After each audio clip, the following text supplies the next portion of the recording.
Cool. Hello. How are Hi. you? Great. How are you? I miss you. I missed you. It's great to be chatting.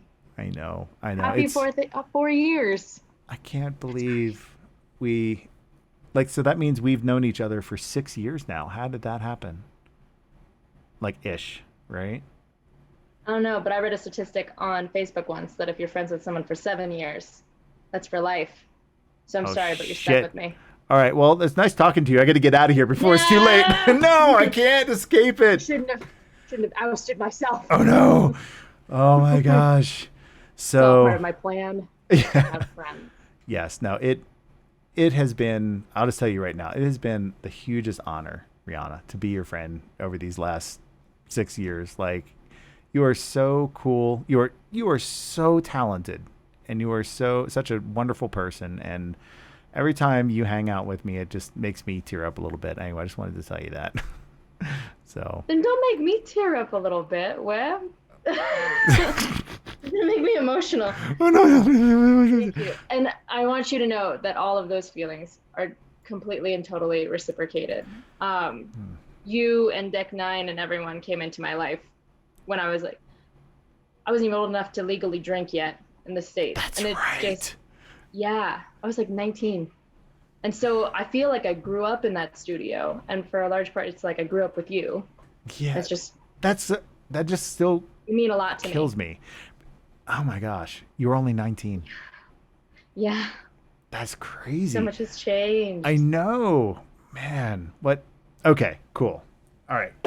So let's get this show on the road. There are so many things. Like, I sent you the question list ahead of time, and you're probably like, "Good God, man!" Like so I think much we can do crap. it. I mean, it's I not don't that think I. you're. Go ahead. Go ahead. I was Sorry. gonna say it's not like we have to ask all these questions. It's just like I was just brain dumping like all these fun things that we could talk about. We'll talk until we get tired, or you're tired of me, or we pass out, or both, or either, whatever. Like, yeah. So I just kind of leave this open ended. Whatever you want to do. I love that. All I right. I was gonna say, I loved all the questions. I'm All right. down to chat for however long. I Cool. just don't think you're ready for me to be as much of a chatterbox as I am. I went through and I was like, you have to think of your answer to these questions now, otherwise you're just gonna. Well, hey, Web, do you remember that time? And then also this time, and then that, did Remember that. this time at band camp? Yeah. Yeah. Oh yeah. I'll just. So I'm in for the ride. Oh my gosh. All right. So, just to kind of get the show started here, why don't you just tell everybody out there just a little bit about yourself? Just like introduce yourself because people only know you as Rihanna. Oh, you played Chloe, and oh my gosh, head explode, all that stuff. But here's where I'll give the pitch for the reason I do these interviews. So, I started coming up with this idea that like these interviews I call beneath the surface. And the reason I call them that is we're all known for like a thing, usually, right? Especially in the entertainment industry, right? Like you're known for this role, most predominantly, right? I'm known as the guy that directed that thing. But as people, like we're way more complex and complicated and interesting and unusual and cool than just that one thing. So and just like an iceberg, right? You have that one little tip that pops out. You're like, oh, that's who that person is. No, that's not who they are. People are these complex things underneath that like that makes us who we are. That supported that little tip coming out of the top, right? So the stop Keep it. We're going. not even nope. We're I'm not sorry. even in 5 minutes. Nope. Okay. I'm controlling myself. You don't have to actually. It's funny. This is going to turn into Mhm. dick jokes, isn't it? I can tell already. Just, it's okay. It was an Maybe. easy one. I just Maybe. you know what? I had to honor it in the space is what I Yes, had that's to do. right. Otherwise, I would go to bed tonight thinking, I let it just, You I let let it go you away. let I an let it innuendo slip. slide by, and you didn't say I let anything. it dick slip. I couldn't live with that. Oh my gosh. Okay. So yeah, Okay. tell us about yourself. Yeah, how I'm so much deeper. uh, it is mostly dick jokes, but other than that, hi, I'm Rihanna. I love people and animals and really most things. I also hate a lot of things. I don't know any things that I feel mildly about. I did not plan for me to say that, but I meant it. Um, I'm an actor. I like to call myself an artist because I just don't want to put myself solely in the box, but I will say acting is the thing that I do the most and almost love the most. There are other Nobody things I do puts though. nobody puts Rihanna in the box. Nobody puts Nobody. Rihanna in the box. But if you wanted to put me in other boxes, they would be titled. I love directing. I love designing. I really love doing stand up. I love dancing. I love my cat. Mostly anything that involves like you could consider it a team sport, but you do it artistically. That's where I'm at. That's cool. And Yeah. yeah, and there is actually so much that I don't know about you. I mean, over the years we've talked about various things peripherally. We have that one like 3 hour conversation we had in a car after the VO session that night. But for the most part, remember that. Yep. I do. Yeah. I do. But otherwise, Awesome. I mean, we haven't, talked about a lot of these other things that you mentioned, like, comedian and dancing and kickboxing and like all these other fun things that are part of your life. And I'm really interested to like talk to you about those things, like sitting down and just talk. And not, it doesn't have to be, I mean, we're going to talk about work stuff because that's why everybody came. They want to hear about that fun stuff. But I want, I want to talk about other stuff, find out what Rihanna is made of other than dick jokes, which I don't know if there's much there, but we'll find out. Okay. It's not a lot. It's not a lot left. It's not a lot, not a lot left. Okay. But I think we could cover that 2% in the time we have. Okay, cool. All right, good. Yeah. Oh, God. Awesome. All right. To be honest with you. Oh my goodness. You are, yep. Okay. I knew tonight was just going to be, I got to be on my A game here because you're going to give me a run for my money tonight. Okay, cool. So how do you actually remember this playing out 6 years ago? Like what, from your perspective, because I kind of remember how it happened from my perspective. So let's piece together the story that is how you became Chloe in Before the Storm. That's such a long story because it happened twice. Yeah. Right? Like it was, do you want to start from the tippy top or from like the voicing top? Okay. So the first thing I remember, obviously we did like some sort of open casting. I posted on like Craigslist and I don't know where I posted it because we didn't have a casting director. So guys, I was just out there just like, looking for actors to be in a video game.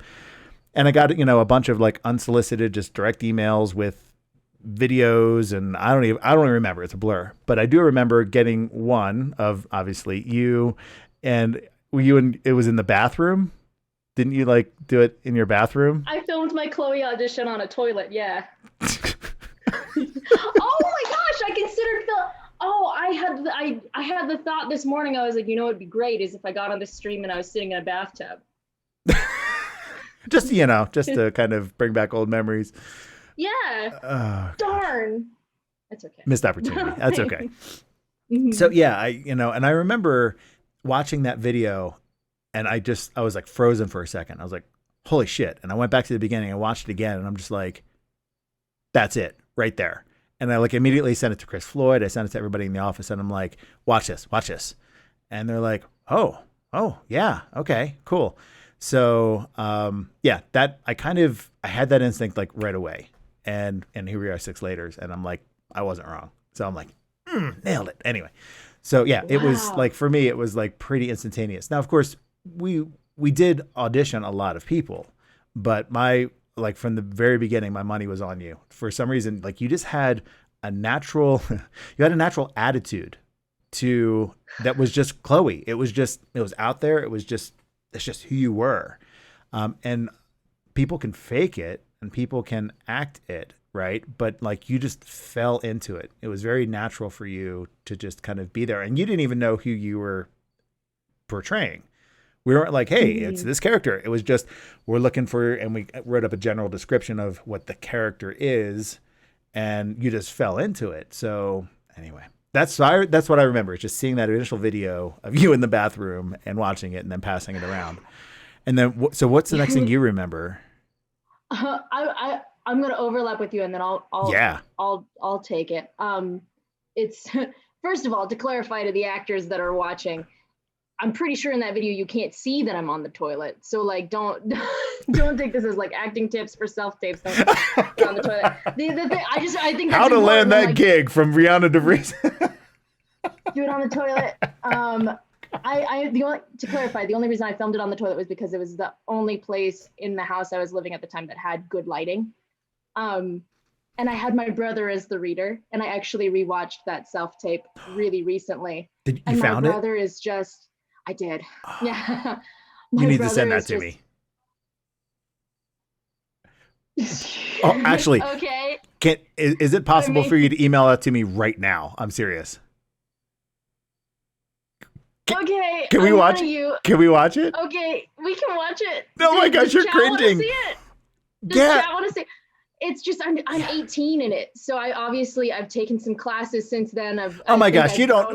Look at you. You're know like. What I mean, it just feels a little bit like. It's raw. I mean, anybody watching their 18-year-old self is going to be like, "Are you sure? Are you sure this is what you want to see?" Chad is going nuts right now. Like, oh my God, yes, please, all caps. Yeah, so this is going to happen. So forward that along. Also, because we didn't keep really good records back then. It was just like, it just happened. And so like a lot of our casting stuff is just in the wind. So that's one of those things that I'm sad.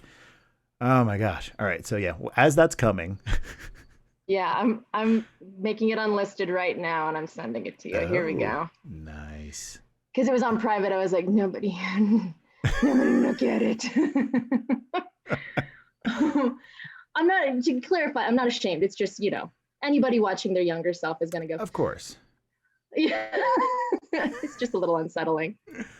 And my poor brother, bless him, he must have been like 14 at the time. He was the only person that was willing to read with me for it. And I made him do like something like 20 takes of the darn thing. Was it because you didn't like your performance, or was he messing you up?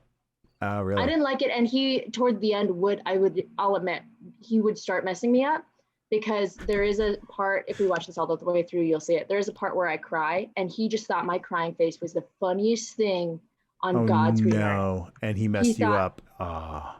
Yeah. After a while, though, I did get used to it, and I was just like, use it as like, she's laughing at you. She's such a bitch. You had to use it because it was the only thing. I had to use it. You sent this via email, right? It works. Okay. Yep. Let me see.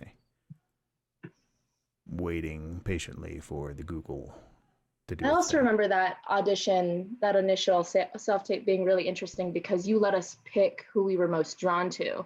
And I remember reading the scripts and thinking, and obviously they were coded, they were different names, but the person, whatever Rachel was coded as, yeah. I remember looking at it and going, so this script is clearly like, for her, it's just a wider arc. It shows more range. But there was just something about the girl that was to be Chloe. Yeah. That I knew it wouldn't show as much range as the Rachel one would in that selection of slides. But there was something about her that I was like, this one, I'm going to pick her. Your instincts were pretty good. All right, so here we go. We're going to click on them. All right, so here. Oh, does it come up? All right, here we go. It's coming up. There it is. All right, let me make sure. Hi, my name's Rhianna. Oh my gosh, baby face. All right, hold on. Let me see. How do I make this bigger? Give me a second. Hit the little big theater mode. There we go. All right, everybody. I'm sweating. Okay, I'm just warning you. Like, I haven't seen this in 6 years. So this is going to be, guys, this is like hot off the press here. Okay, here we go. Yeah, when was this dated? Oh my God. You see the date on it? No.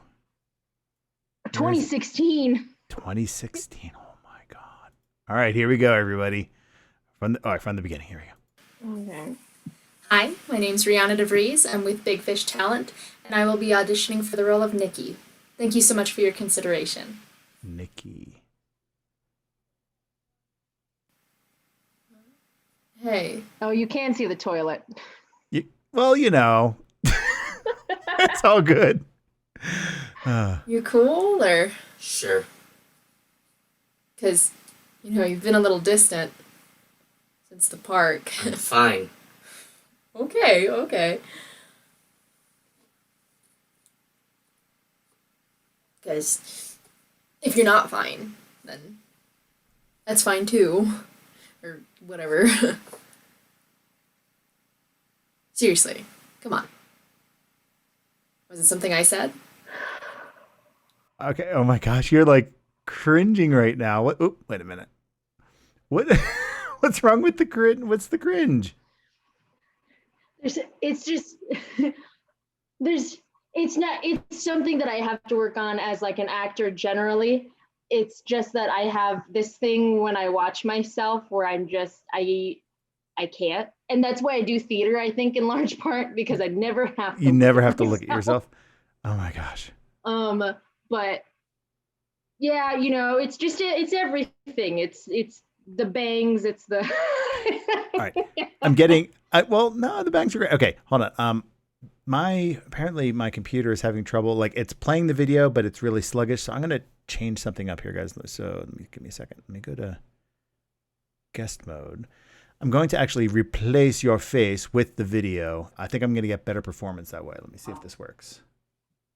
Here. Okay, that works. And then I can go actually full screen mode. There we go. Okay, this is going to get better performance. So we can still hear you, but we're not going to see your face. All right, this will be better. I did? Yeah, that's probably for the best. Yeah, I can tell by your sparkling conversation. Jesus. Let's just go. Great. Terrific. Let's do that. Hey, by the way, this wasn't all my idea, okay? What?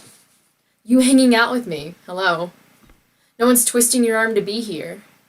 In fact, why are you here? What are you doing with me? Ooh, here it comes. Jessica fucking Rollins. Everybody loves you.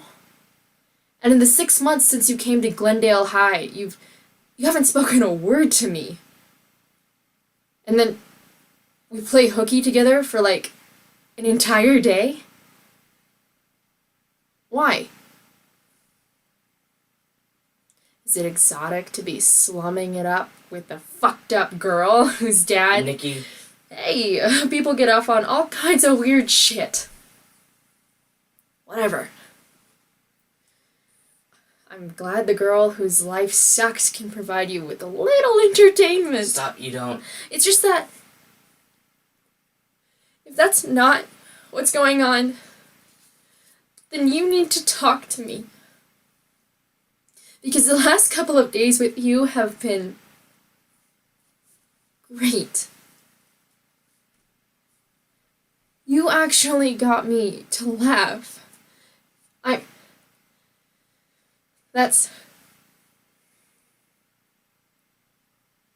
Look.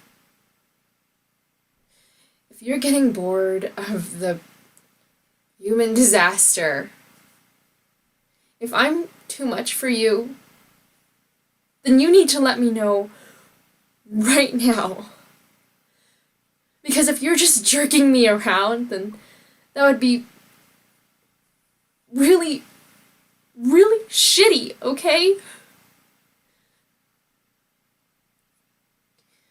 Screw you, Jessica. Do you remember the guy at the park? What? He had a green shirt and a baseball hat. Do you remember him? Yeah, I guess. So what? That guy was my dad. Okay. And the woman he was with wasn't my mom. I've never seen her before in my life. I love his flat read there. Like, that's supposed to be the most impactful moment ever. And your brother was just like, oh yeah, then my daddy and mom. Oh my gosh. Okay. There it goes. There you are. Okay. Oh my gosh. Oh my gosh. I have not seen that in freaking, like 5 years. Oh Oh my gosh. Well, No, I'm There we sorry. go. I'm like, everybody in chat's like, oh, this is gold. This is amazing. That Oh, I'm glad. I'm glad they think so. that was so much fun to watch because it's funny. I see the seams in it, and it's cool. But there were just moments of just like, yeah, that's what I saw. And then I see a couple seams here and there, but like for the most part, I'm like, yeah, okay. Now I remember why we called you, and so. Sorry, I'm just taking a moment. I'm just like enjoying this moment right now. I'm just like, that's right. So good. All right, cool. I'm out of that moment. All right. Wow.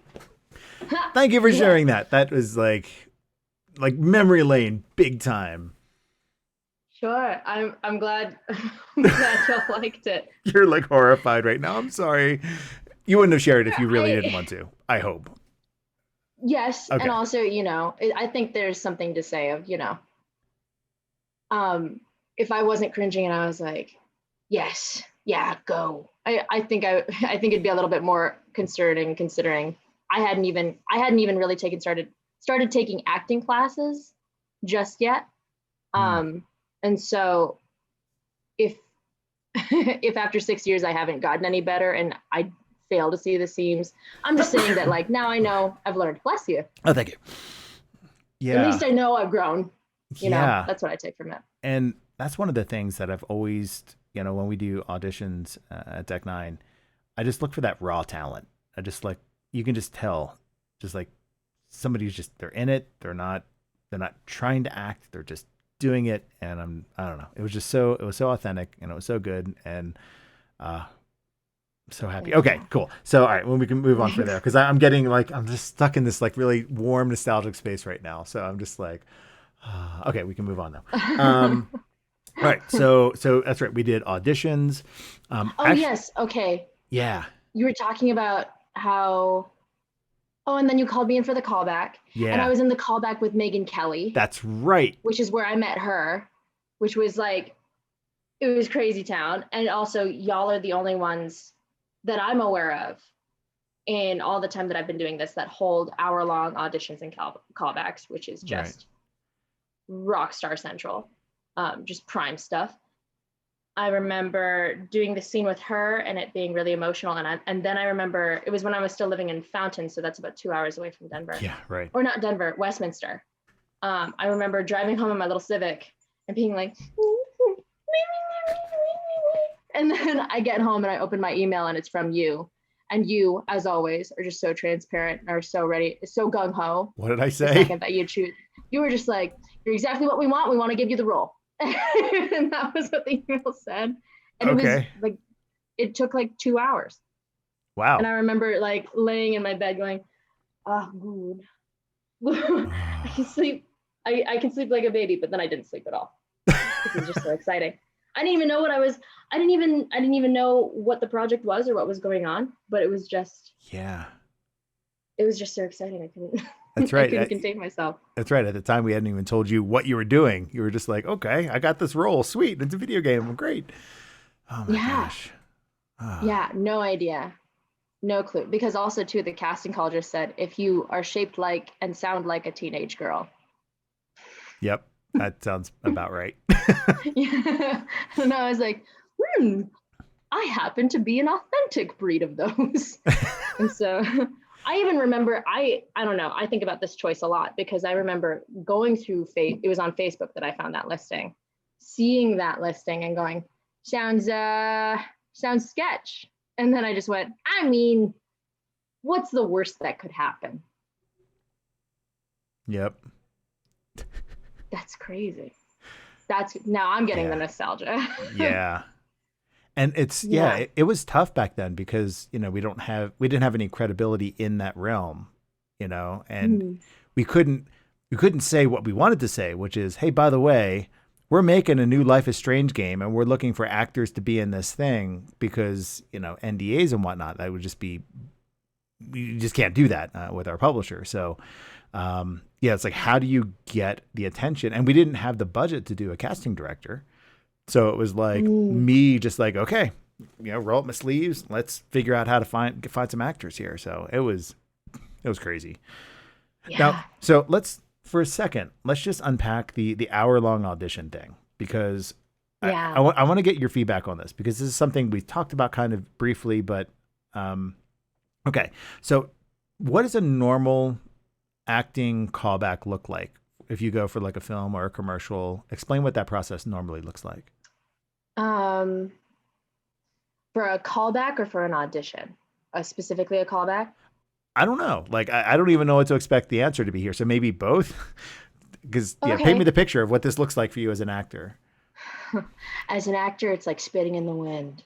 Sometimes the wind will come in your direction, you get spit on your face. And then other times it flies off to greener pastures. Oh, wonderful visual. Thank Got you. it. That just came. Yeah, That I was don't. great. My brain made that up. I take no accountability for that one. But it's essentially you're trying to prove yourself all the time, every minute of every day, and you're constantly applying for jobs. And sometimes you never hear a word back, even to get an audition. A lot of the time it's like, hey, I'd like to submit myself for consideration for an audition for Duda Bubaba. And then sometimes they're like, oh, we want you to audition. And especially in the recent year, that audition manifests by way of a self-tape. And so you'll either submit a self-tape or you'll come in for 5 minutes of their time. And if it's a general audition, you have monologues prepped and you get in, no one speaks to you. You say, hi, my name is Boobadoop and I schmooby boo boobie. And then you have a minute and a half to prove that you're worth casting. And then you get the hell out, but you walk with confidence. And then So the initial, like a general casting call, you get like 2 minutes and you don't even talk to anybody. You just show up and really? That's in theater. It's not that they don't acknowledge, like you'll walk in, they'll be like, hi, nice to have you. Thank you. But they gotta move. There are some auditions where they won't look up from their computer because what they're doing is they're writing notes about you, but you won't have their eyes. And I did this during an audition. It was when I was really green and I was just starting to audition for professional theater. I think I was maybe 17. Because in Fountain, we just didn't have that kind of access to stuff. So I walk into this room, I have my 2 monologues prepared. I have my slate, I've done my Google research. And so I know that I have to walk with confidence to the mark behind the blue line, because that means something, it means like to show presence. So they're like, we don't want you up against the table because it doesn't mean anything to us. What you're going to be performing in is a 400-seat amphitheater. We need to see what you look like from the back of the room. Oh, So, I see. Yeah. Yeah, it's incredibly technical stuff. It also makes sure like it's them testing whether or not your voice is up to the task, that kind of thing. Okay. And so you walk in the room, you land your spot, they go, and sometimes they'll ask you questions, sometimes they won't. And you just say, hi, my name is Rhianna DeVries. I'm either with an agent or not with an agent. Today I'll be performing this and this. And then you go. And then you pause, reset lines, go. Do they ever just interrupt Leave. in the middle and just say thank you and just dismiss you halfway, or do they always let you finish? If you're at time, Oh. if you're going long, they'll tell you to stop. Okay. At really, really tight audition times, if you're at a 3-minute slot, they will not let you go over, because then you're taking time from the next actor. Yeah. And that makes sense. But I mean, you've seen it in the it's just movies hard. where they're like in the middle of it. They're just like, thank you. You've never had that kind of disrespect. Not in Denver, no. Oh, not in Denver. Not in Denver. Okay. Yeah, I mean, I've never had it happen to me, period. I guess the reason I elaborate Denver is because I can't speak. I can't speak for every market. Right. I don't know how harsh it is in like New York, Okay, so you get your 3-minute audition. Now let's talk about, I got a callback. What does that look like? Yeah. So that's a really important distinction to make, because everybody says this, especially in theater, and I'm sure people say it in film too. You're not auditioning to get the role. You're auditioning to get the callback. Yeah. It's all one step at a time. So when you go in for the callback, that's awesome advice, by the way. like- That's great. Because it's the same thing for a job. Your resume isn't to get the job. Your resume is to get the interview. Right. Yeah. So it's the same thing, Right. but just for acting. Okay, got it. Yeah, we got it. But the callback usually is a lot longer of a process. You get to have a little bit more time in front of the casting directors, hopefully. in the callbacks I've been in, it can span anywhere from 15 minutes to 2 hours, 3 hours. Oh, wow. Because a lot of the time they'll do chemistry swaps. Yeah. So like 5 of one role and 5 of the other role that intertangle quite a bit. And then mathematically you figure out who can be with who, and you try all the different. Yeah. It's all about height. It's all about look. Do they look too much like brother and sister? Do you want them to look like that? Like, you know, that kind of thing. It's like, do they have good on-screen chemistry? Do they play well off of each other? In commercials, this kind of stuff moves really, really quickly. It'll happen in 5 minutes. In theater or in film, it depends on the budget and the size of the production. Okay, cool. How long they'll take. Okay, so the callbacks are that long. Okay, cool. So yeah, my experience has always been more of like just the audition piece, which it feels a little humiliating to me, right? Or like dehumanizing. I don't know what the right word is here, but not cool. And I mean, they call it a cattle call for a reason, you know. Yeah. So I don't know.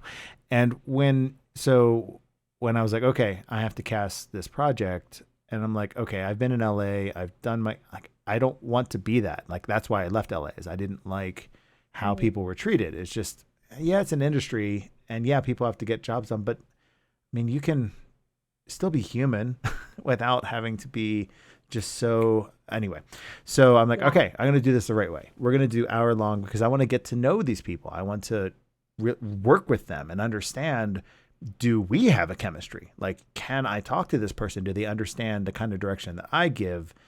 Because not every director and actor click, you know?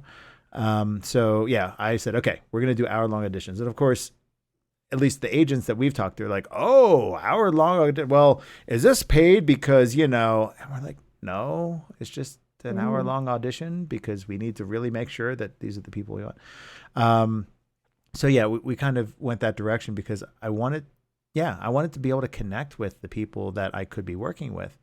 And because I've had bad experiences the other way, which is you do the faster auditions and somebody comes in and knows how to do the 3-minute, holy shit, hire that guy audition. And we've done the hire that guy audition. We get on set the first day and I'm like, oh my God, he's a professional auditioner. He's not an actor. And it has screwed me a couple times. And that's all the other reason why I do it. It's just really, I want to know if these people have the chops. So anyway, that's why we do it. And I think it's fun. I like to think it's fun. I hope that actors think it's fun because we play. Like, I try to make it a fun process and not a stressful one. What has been your experience? I'm asking, hoping to hear the right answer, but I actually do want to hear your honest opinion about like our audition process and like, did you like it? Was there anything that you wish would be better? That kind of thing. I love it. I think what you're describing about how it can be a little dehumanizing to go through that quickly is like, that's really real. I don't fault anyone for doing that because obviously, you know, it lets a lot more people come through on the initial auditions. But what y'all do for callbacks and even what y'all do for auditions where you let us come in for an hour, I think it's beneficial for both parties because you're totally right that it's a common adage among actors that auditioning well and playing a role, a long-term role are completely different beasts. Especially since if you come in with 2 contrasting monologues, you've worked on those monologues for who knows how long. Whereas if you get sides and you're plopped in a room with another human being that you have to interact with, you have to listen to, that'll snuff out who's got chops, so to speak, and who doesn't. I love that y'all give time to play. And I've never gone away from an audition with y'all thinking, oh, well, I didn't get a fair shot. Right. You know, there have been times, and I'm not trying to play, you know, make excuses for myself or what have you here, but there have been a few times where it's like, I'll be in a callback and I'll be paired with somebody that I don't know why they paired me with them, or the person didn't come as prepared as I did. or, you know, what have you. And then all of a sudden I don't have somebody to play off of that's a reliable scene partner. Yeah, that and is then tough. it's like, don't put this on me, because I don't want to fabricate reactions to things that they aren't giving to me, even though they're written in the script. Yeah. You know? So there's something really lovely about you setting us up with all of the tools that we need.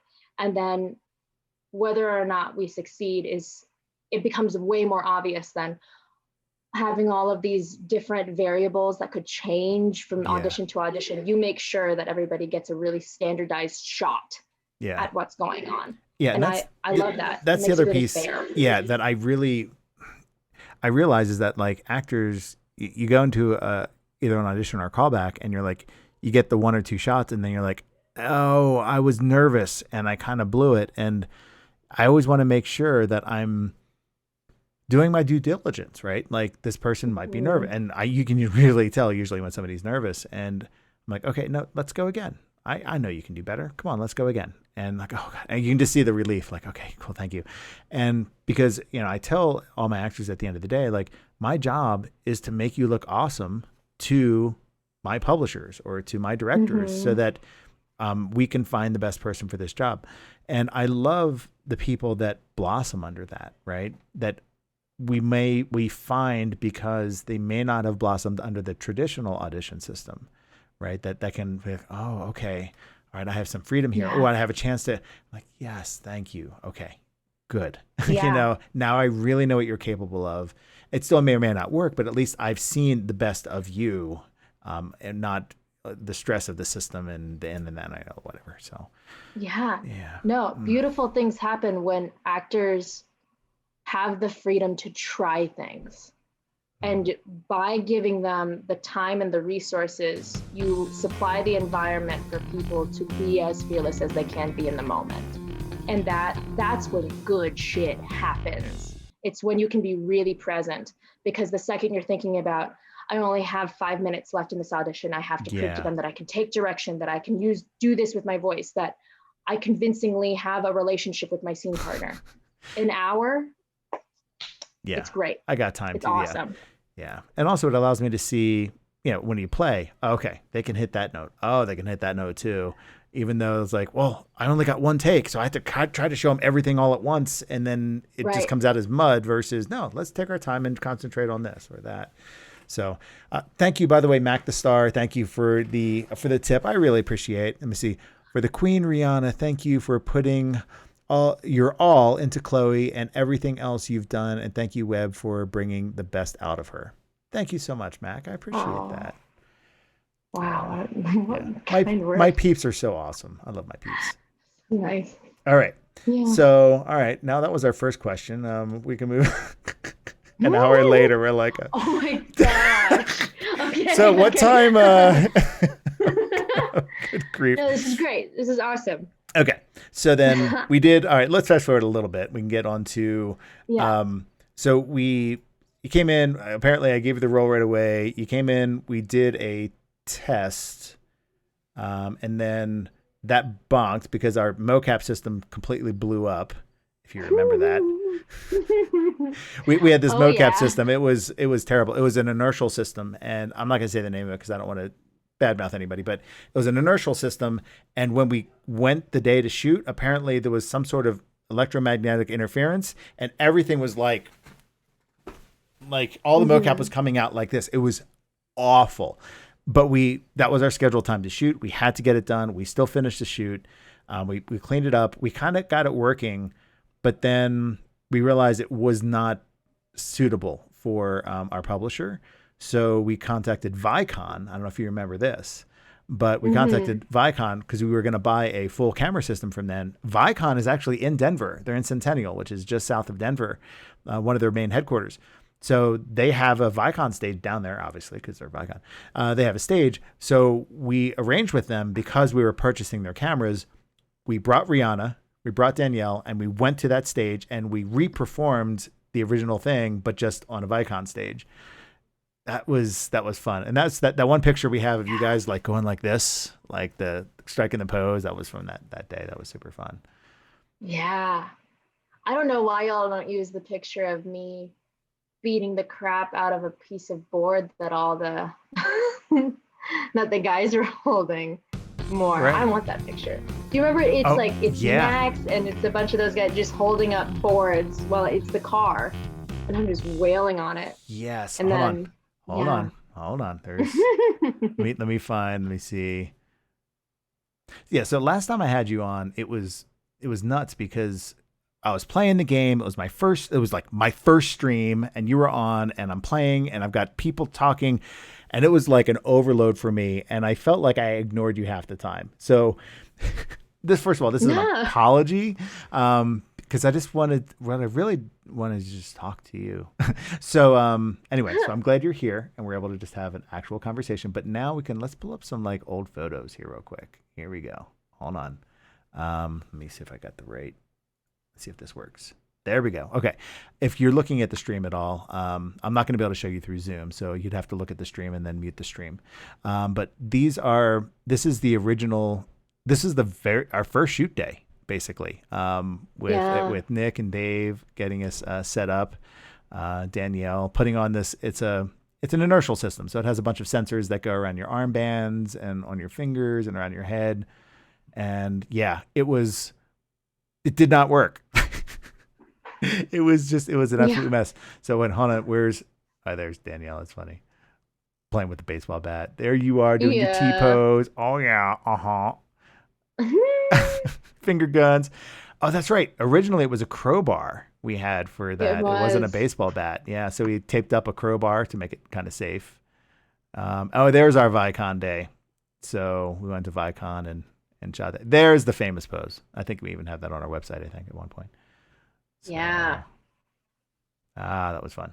So, all right. Now the real question is, okay, here it is. Hold on. So this is us creating a demo in order to get the business with Square Enix. And we recorded this. This is the baseball bat thing. Here we go. Action.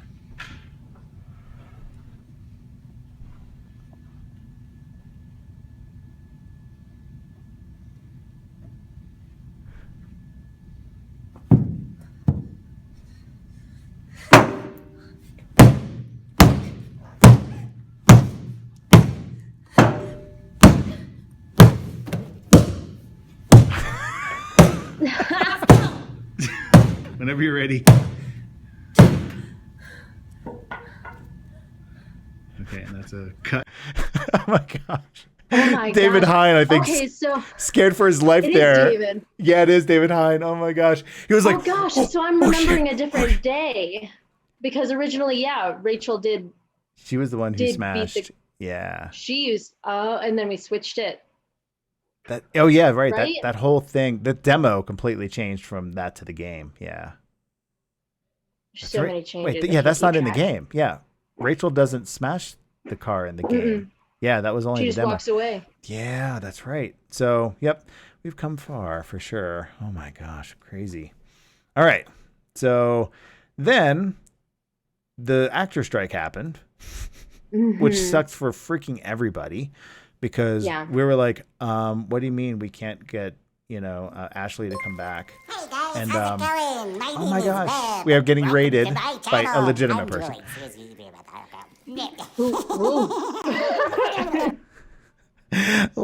Lady Bird Uke, thank you so much for the raid. Welcome, raiders. Hello, everybody.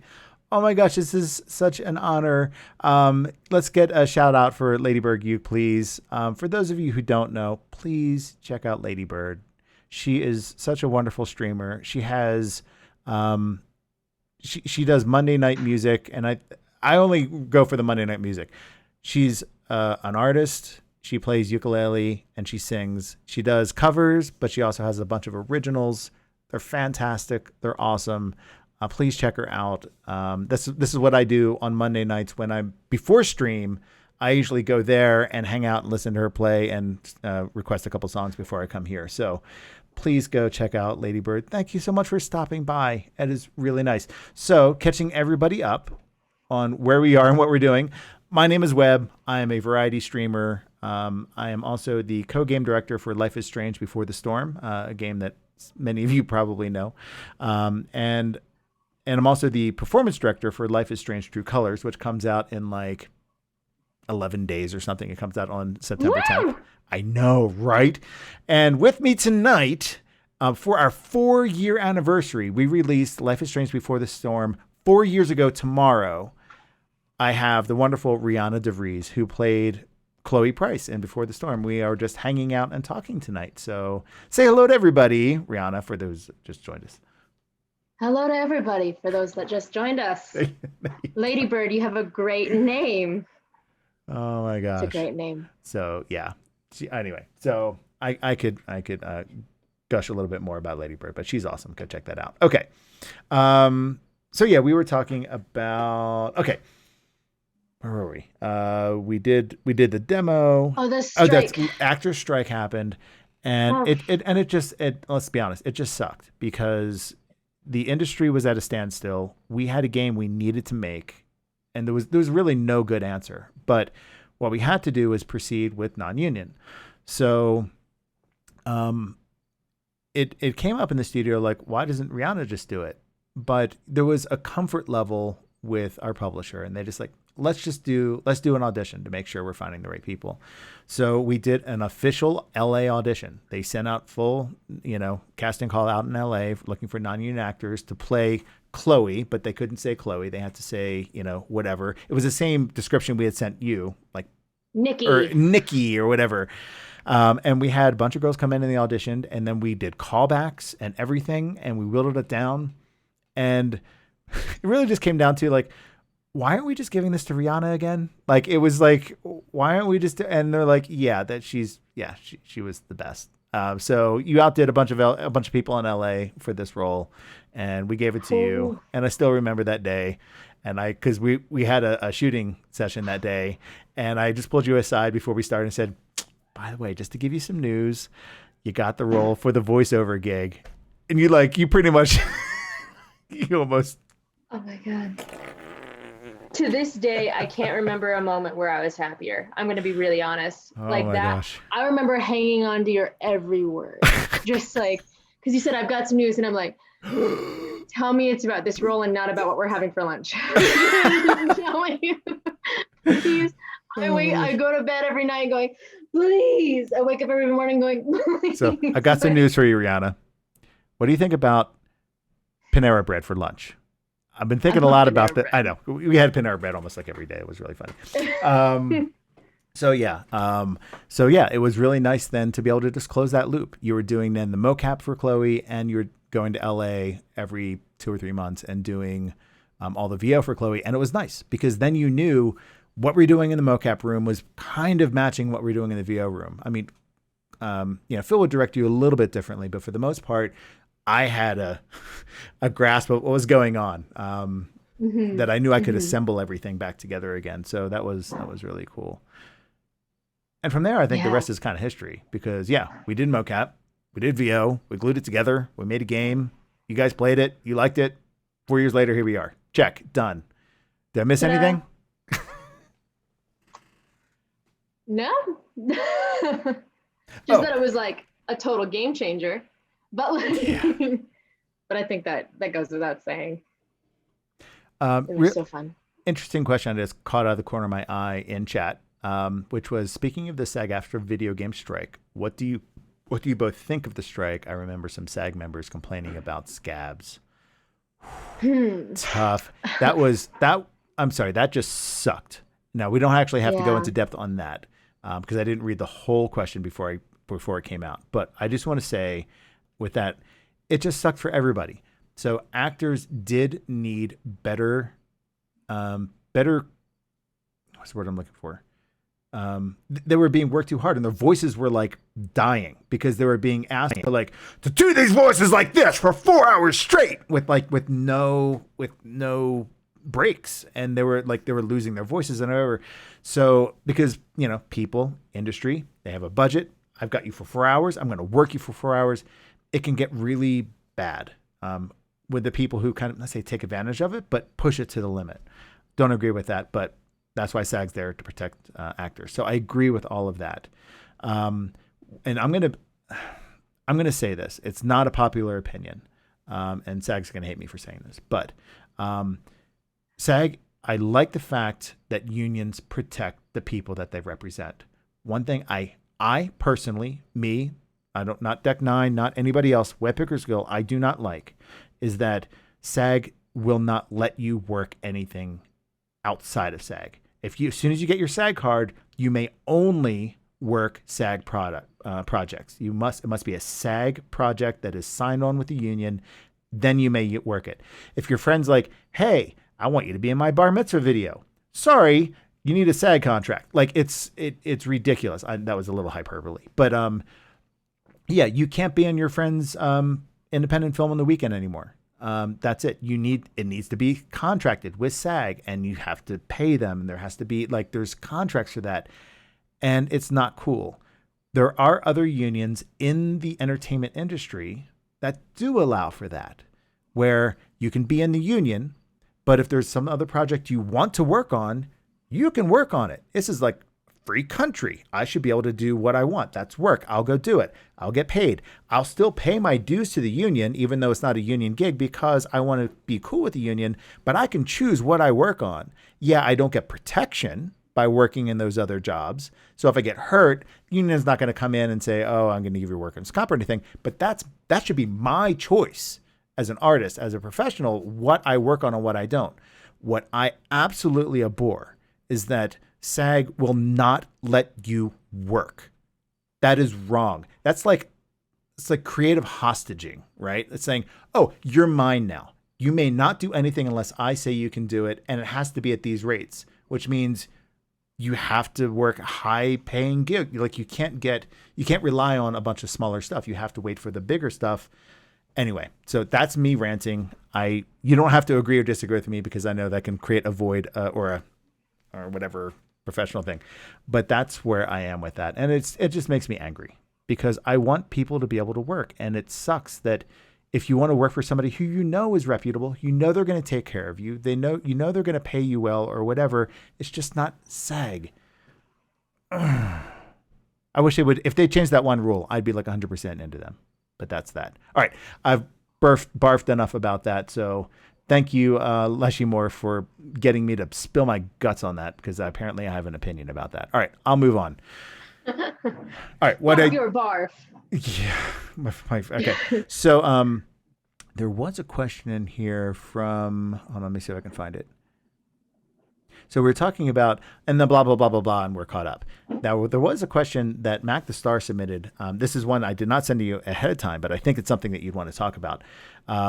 So can you talk about the scene that was cut from the game about you back-talking yourself in the mirror, since Webb said it was a very emotional scene and we'll probably never see it? I know I'm picking a scab here, but let's get this out in the open. Let's talk about it. It was a beautiful scene, and it was so and we did it in the mocap room. We also did it in the VO booth. We did all of it. So tell me, what was your experience doing that scene? It was honestly, I think you know when you get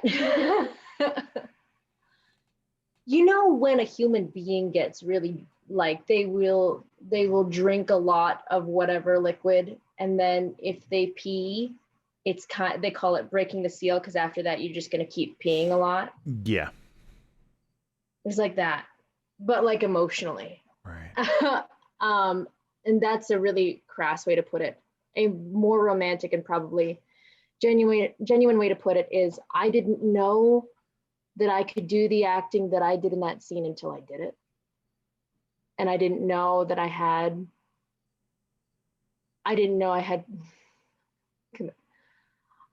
to pee so bad until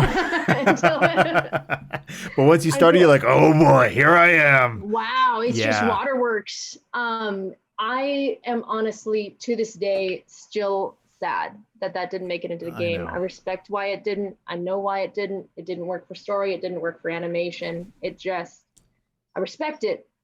But maybe, this is me just thinking on the bright side right now, maybe it was there so that I could realize that, like, there was more to acting. There was more of an actor in me than I was giving credit to. Because at the time too, I think I was deflecting quite a few of my emotional experiences in my personal life. And I think it was, I mean, anything you do as an actor in your personal life will affect your career. It's just going to. And so me doing that personally was affecting the art I was making. And so this was one of those moments, those wonderful moments where the art I was making got to affect me in my personal life and not the other way around. And I remember, because we did the VO in the booth first, and there's something really isolating about being in a booth. There were even times where Phil told me, maybe for this next one, like, we have a 10-minute break. My recommendation to you, this is up to you, but my recommendation to you is that you stay in that booth, because we both know that if you try to leave the booth, you're going to like get a bagel, you're going to talk with the technicians, you're going to like boo-ba-doo with the other actors, and it'll take you out of it. For this next one, just stay in the booth with your thoughts, no wisecracks, no, just sit in it. And so I sat in it, and I had to do that quite a few times because there's some heavier stuff in Before the Storm for sure. But that scene was the one that one of the times that I had to sit in the booth for. And then to add to the isolation, you have the cans on, and it can all feel very, I like to close my eyes too, because then I'll talk like I'm talking to a person and not talk like I'm talking to a microphone. And so that scene was already really shut down. And in my ears, I just keep hearing Phil say, worse. It's got to be worse. You got to hate this more. You got to hate this more. And Phil, I think something unique about his direction is that he almost becomes an acting partner with you. He has to become the worm in your ear for his direction to really fly. You have to let it happen. For his direction to fly, you have to be really open to the idea of like, this is my scene partner now, this person in these headphones. And so he will vocally, over the course of time, kind of, for lack of a better word, train you to react to his voice getting a little bit more tense, or his voice, like, come on, you got it. Do it. It's worse. And I remember that moment being so like, I remember thinking in my head, like, I don't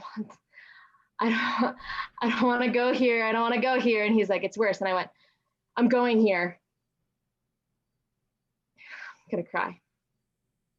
And, sorry.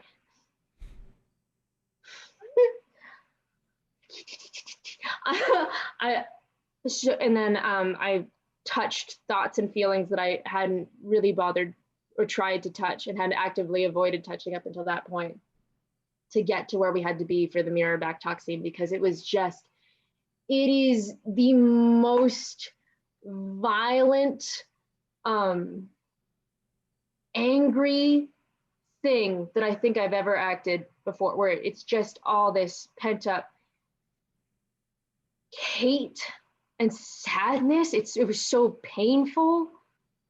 And what made it so painful is that I do think there was part of me that really craves that scene, because, even in like the original Life is Strange, Chloe says like, well, then if it's not anybody else's fault, then it's my fault, and fuck that. That mirror scene is one of her moments going, it's my fucking fault. And that's one of the hardest things to admit, is that it's your fault, and how angry you are at yourself for it being your fault, and how you can't do anything about it now because it's all in the past. And it was so hard, but so rewarding, because I also remember all of a sudden I was on the floor. Like I just kept screaming and screaming and screaming, and I'm crying, and I like snot, and I'm on the floor, and I just hear Phil and my cans go, I think we're done for the day. I just remember being on the floor like this. Wow. It was just, I was really affected by it. And I think it was something that I needed to do. Because since then, now I'm not afraid. I'm not afraid to go there when I'm alone, and I'm not afraid to go there when there's someone watching. So I don't think that was the question they asked, but that's the answer they got. So Phil cracked you like a nut then. Like, he really did. Yeah, he got you to go places you didn't want to go, but you did, and you trusted him, and he got you to do some really wonderful work, obviously. I mean, you and I both know when there's trust between the actor and the director, magic happens. Yeah. And so, like, really good things can happen if you work with people that you trust. Yeah. And also after that game, man, I've never said this before, but like, not after the game, right before the storm, right when you guys were about to bring me in to film the actual thing and not the test, I went through probably the worst breakup still to date. And so having like all of the relationship, all the stuff with Rachel. Mm-hmm. It was right there. Oh. Yeah. Mm. It was all, yeah. And I wasn't like, going into the mocap room was my chance to confront it. I wouldn't confront it outside. Yeah. Nice. Mm-hmm. Oh my gosh. I am. Yeah. So heavy stuff. It is heavy stuff. So yeah, to give everybody again a context to what this scene was, it was when Chloe goes into the little shack in the junkyard, and she finds the mirror, and then she turns around and Rachel's there, and she's like, "Oh, look, there's a car outside," and then they go outside.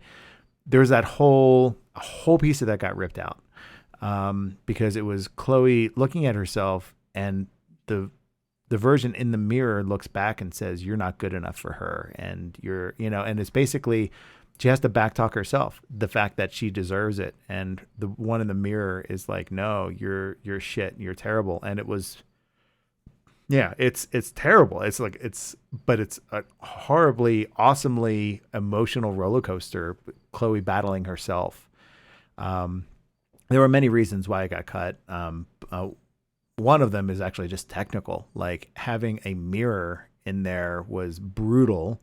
One of the things that we did in order to even try to get it to work was we pulled out the mirror and we actually put two characters on either side of a wall, and we had the reverse animation on the other, so that it looked like it was a mirror, but it was actually two different characters in the game because it was faster to render. If you do a mirror, it actually was.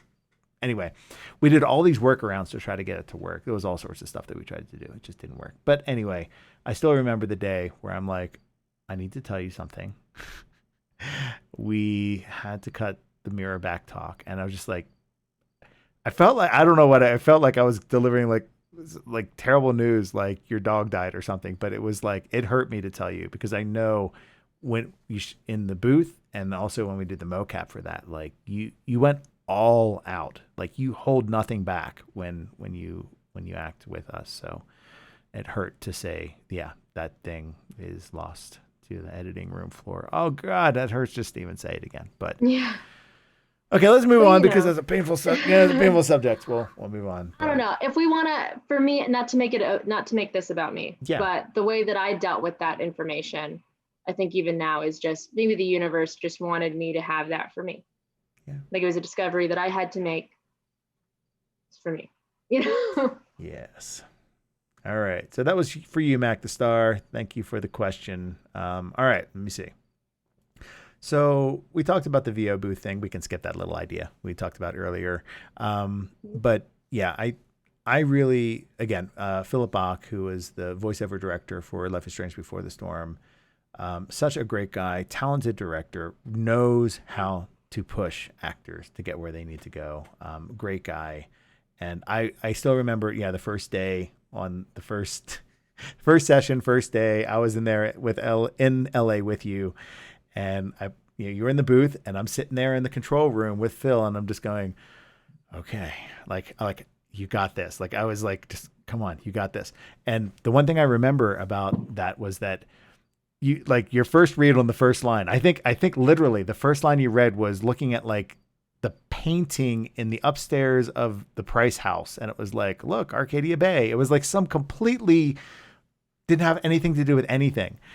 And we worked on a half an hour on that line. And you must have read it like 30 times or something. And then eventually it feels like, all right, we're coming back to this. And like, and I don't know if he did that to kind of like horse break you, you know what I mean? Like to kind of like do that because just to kind of break you down a little bit. I don't know if it was a mind thing or not. I've been meaning to ask him that for a long time, but anyway, but yeah, we did that. We moved on, and like you had a tendency to be bigger, like everything you do, you know, because that's how we did it in the mocap room. We weren't capturing VO, so I let you get big because the physicality really worked for mocap. Like it registered really well. But then, you know, we get into the VO booth and you try some of that VO. And well, like, give me some examples of things that he would tell you. I can't remember them. Oh, all right, I'll give you a couple of my favorites. One was during D&D because I lived for the sessions that were D&D sessions because that's when I got to let it out just a little bit more. Yep. He let you open it up. Mostly internal. Yeah, just really like hit the gas on it because everything, you know, a lot of Chloe's lines are internal where it's like, yeah, fuck that pencil. You know what I mean? And it has to be it can't be like, fuck that pencil. It's just, but D&D was like my moment. And so there was one time though, where I remember the line. It was me saying, I slice, right? And I give the A, I give the B, both of them are, I slice. 2 seconds, silence. Because usually he'll cue for the actors listening out there. Phil in this case would cue, okay, keep her moving on or take it again. I wait 2 seconds in silence. He comes on. Rhianna, we have never kept a take like that. We will never keep a take like that. You know what you did. Do it again. And I was like, yeah, I know. Sometimes things are for me.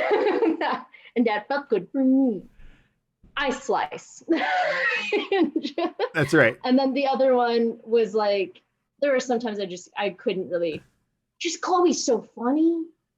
And so there would be times where I would come upon a line, especially since we didn't record the internal monologue, obviously, in mocap. So right. A lot of the lines were new to me, you know? So I would come across one and just be completely caught off guard. There was just one about like a booby trap, but for that day, it just hit me sideways. And Phil comes on and he goes, and I go, oh, that looks like quite the booby trap. And I guess he heard in my voice that I liked too much the word booby. And he goes on, he's like, Rhianna. Oh no. Stop thinking about boobs. Rihanna. You're like, I thought it was fun. I was like, booby trap. He's like, Rihanna. Booba. That's not what the line is, and you know. Oh my gosh. That's so funny. Yeah, I mean, it was my first time ever voicing anything. I'd never done voiceover prior to that. I even cried on the plane ride to the first session. I was so scared. Really? A group of my friends, we had a whole car of my friends, because when you told me, hey, you know, you're voicing Chloe, you fly out in 2 days. Oh, that's right. It was like boom. Yeah. It was quick. I go back, I quit everything that I had planned. I tell my friends, I'm like, I'm going to LA.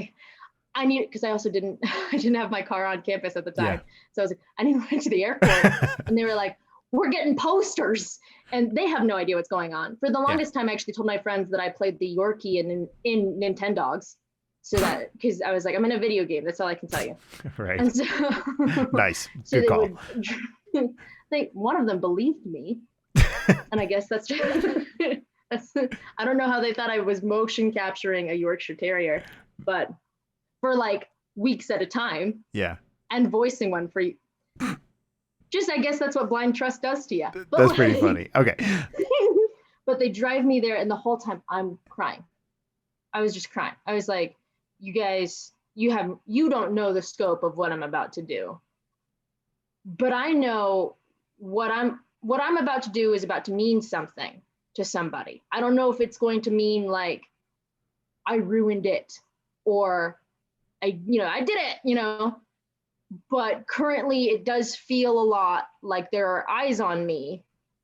And if I F this up, I'm going to get just like, I'm not going to hear the end of it for the foreseeable future, and I'm going to feel really terrible about it. And like, me already, I'm already pretty hypercritical of the choices I make and what I do on a set, Yeah. I'm just like always I'm so in my head about it until you hit action and then I have no choice. But like, I was a mess. I'm crying. There's Chick-fil-A or no, there's Taco Bell. There's Taco Bell in front of me, quesadilla, crying just the whole time. And then I get to the booth and Phil actually, to your point of, stop me if I'm talking too much. But like, to your point of the whole, was it a mind game thing? Yeah. He was so with me when we first met. He was so LA, wasn't he? Yeah. He was. And I think that was to show like, I'm sure he knew. I'm sure he does his research. I'm sure he knew that I was like coming from nothing, And so he's like, all right, little chicken, what are you going to cockle-doodle-do today? Like, just prove to me that you got the beak. Like, I was like in my Converse, just, okay, I'll do my best. And he's like, he has his cap on. Yeah, we'll see, like, it worked because after he like, I think that first half hour, definitely, I think it was like, not like a mind trick or anything. I think that's a little like harsh of a term. I think it was him preparing me for what was about to happen. Yeah. He understood the gravity of the situation the way that I did, and that's why I was crying. He understood that a lot of, like, most of the story relied on my voice. And if we just if we throw away a line that doesn't have to do with anything, then we're throwing it all away. It all has to mean something. It all means something to someone. And he understood that. Yeah. And he wanted me to understand that. And so I think that whole 30 minutes was, if you don't land this, it means something. Everything. You have to give everything all the time. I don't care if it's a fuck that pencil or if it's a crying in the mirror. Yeah. All of it has to matter. I think that's what he was saying. And he pushed you on every line, on every take. It's exhausting. Oh my gosh. But so rewarding. I would go, I'm so happy those sessions were only 4 hours at a time, because I would go back to my hotel room and sleep. I would have a migraine after every single one. Remember after day one, I still remember I texted you after day one. Do you remember what I texted you? No. I'm seeing if you remember. It's probably just a blur for you because you probably like. No, you just blacked out. I texted, I said, you're a machine. Do you remember that? Right. Oh, I do. And then I was like, a robot? I know. You were like, wait, was I like robotic? Was I mechanical? Was it terrible? And I was like, oh my God, no, that's not what I mean at all. I was just like, you you guys understand in chat, right? Like what I'm talking about, like being a machine, like just like, let's get this done. Like just boom, boom, boom. And you were like, and what it was, and I think I even called you that night to clarify because I was worried about what you had thought I meant. But like, what was great is that like you went in and you just took down your guard and you just let Phil just like whatever, right? Just like, like, okay, do this, do that. And you're like, okay. And do this now softer, now faster, now shorter, whatever. And everything he asked for, you gave it to him. Because I'm sitting in there also trying to understand how he works, because the first time I had worked with him as well. So I'm sitting there in the booth and he'd be like, okay, do this. And I'm like, okay, I know what he's going for. And I listen. And I'm like, yep, there it was.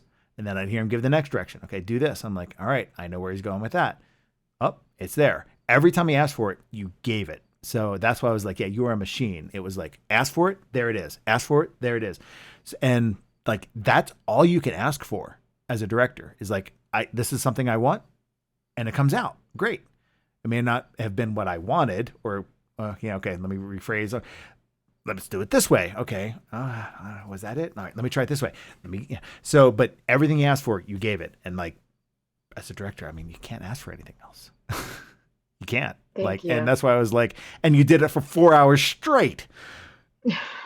And like, oh my gosh, that is just, I don't know how you do. And then, Thank you must have been like, after day one, you must have like go back to the hotel probably and just like passed out or something. Oh, yeah. I don't know.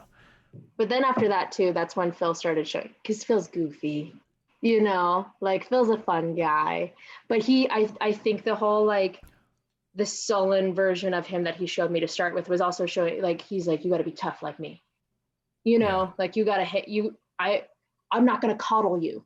Yeah. Is what I think he was implying to me. I'm going to push you. Like, yeah. Yeah. And so I think after I was like, okay, I'm along for the ride. Push me. I love being pushed. Like, rip me open, crack me like a nut. It's anyway. Yeah. Yeah. After that happened, I do think that and we have this too, where it's like, once you form that communication, once you form that bond, it's like instant friends. Yep. Yep. So, yeah. I miss Phil. I haven't talked to him in a long time. Yeah, he's a good guy. So let's just use that as a tangent. Have you spoken to Phil recently? And under what conditions may have you spoken with Phil? Would you like to crack this nut open? Sure. I mean, we are producing a film together. What? Wait. Rihanna and Phil are actually producing a film together? Oh, yeah. Shit. Is this like exclusive? Does anybody else know about this yet? I've posted about it on my Instagram. Okay, I don't know if I've honestly not been so great about marketing for it just because of, the pandemic. Yeah. And what have you. Yeah. And we're still in production because half of the film was filmed in Denver. The other half needs to be filmed out in LA because it's a film set in LA. Right. So, we just don't have palm trees in Denver. That's the long and short of it. Fair. But we used primarily Denver talent. Everyone to date everyone except for one person has been Denver talent. Really? Anybody that locations. I know? Anybody? I mean, I know Corwin had like a cameo in it. Yeah. Corwin is my producer, my mocap producer. He's awesome. But who else may I know that is in this? Do you know? I mean, I don't know if he's still in chat, but I know I saw Eric Thurston's name. Eric, yeah, Eric's here. Yeah, Eric. Dude, Eric's in it. That's awesome, dude. Alston. I don't know. I like a whole bunch. And Denver's small, so if I just rattled off names, I'm sure you've seen or heard them. Micah's in it. Micah Conway. Yeah, Micah. Grady Hicks. Grady. Yep. Yeah. Yeah, these are all yep. Yeah, I'm trying to think of who else has stepped foot. That's cool. Yeah, or cross paths. I'm sure some because from what I understand too, that Say Something Funny is the name of the film. Say Something Funny. Okay. Was talked about a fair bit at Colorado Film School, and I know that you guys frequent there. Yeah. So I'm sure. I'm sure paths have crossed. Yeah. All right. Cool. Yeah. That's fun. Yeah. So, and if anybody from Say Something Funny is watching this and they're like, "Yeah, you forgot about me," I swear I didn't. There's just there were 50 bazillion people. Yeah, I'm sure. Yeah. Yeah. Oh my gosh. That's so cool. That's super fun that he decided to make a film and it was with you guys. So the guy who was like, "Hey, little chickie, I don't know about you." All right, let's make a film together. Let's go. Yeah, I mean, we actually started talking about Say Something Funny while I was out there. Yeah, Say Something Funny it's about a female comedian trying to make it in LA. It was originally written to be a male comedian, and he rewrote it for me, which is sick, and I'm really grateful for it. That's awesome. He wrote the thing, he's directing the thing, I'm leading the thing, and we're co-producing the thing. And so it's just, just tackling any film endeavor is what it is. It is what it is. Film. Oh man. That's so cool. That's fun. Yeah. It's good stuff. So yeah, if y'all want to follow it on Say Something Funny Film on Instagram, there's only one picture there, and that's on me, because that's it. I have the pictures. I need to upload the pictures, but I'm not even that active on my own Instagram. So follow. I'm not going to make excuses for you. There's one picture. Got it. What even is it? Is it? Oh, it's you and BLF. That was the first shooting day. Yeah, BLF. Oh my God. How did you forget that one? Good God. I did. It was the first, when I say it was the first shooting day of 18 straight shooting days. Wow. And prior to that, I only had 3 weeks to lock down every single location during COVID. Oh my God. When I say I don't remember, it's because I could have eaten my brain. And because it was cooked. My brain was medium well, it was gone. After Phil and everybody went back home after the first 18-dayer, a whole week, me and Cheetos, and I was in. I couldn't, no emails. I was gone. Oh my But yeah, gosh. BLF came through, and he's one of the main, he's a big character, he's a huge character in the story arc. Fun. And for those of you who probably know, but it's worth reiterating, BLF is Brian Landis Folkins, who you may know as Skeevy Guy in Before the Storm. Hey, you spilled my beer, bitch. So that's BLF. But he provided the voice for Skeevy Guy, but he actually did like most of the body mocap for almost all the male parts. Like he was Mr. Ambers. He was Skeevy Guy, of course. I'm trying to think who else. He basically did the principal. Actually, Principal Wells, we sucked the animations out of the old video game, out of Life is Strange 1. Oh. We found a bunch. We're like, yep, they work. And we just reused them.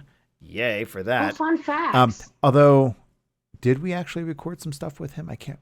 We may have actually recorded some with him. But yeah, if so, it would have been him. Anyway, so BLF is awesome. And he's in your film, which is super cool. Yes. And if you want to see more of his work, that's right. You can check him out on Hulu. That's right. In his film Rent-A-Pal, where he is fantastic. That's right. Rent-A-Pal, he co-stars with Will Wheaton.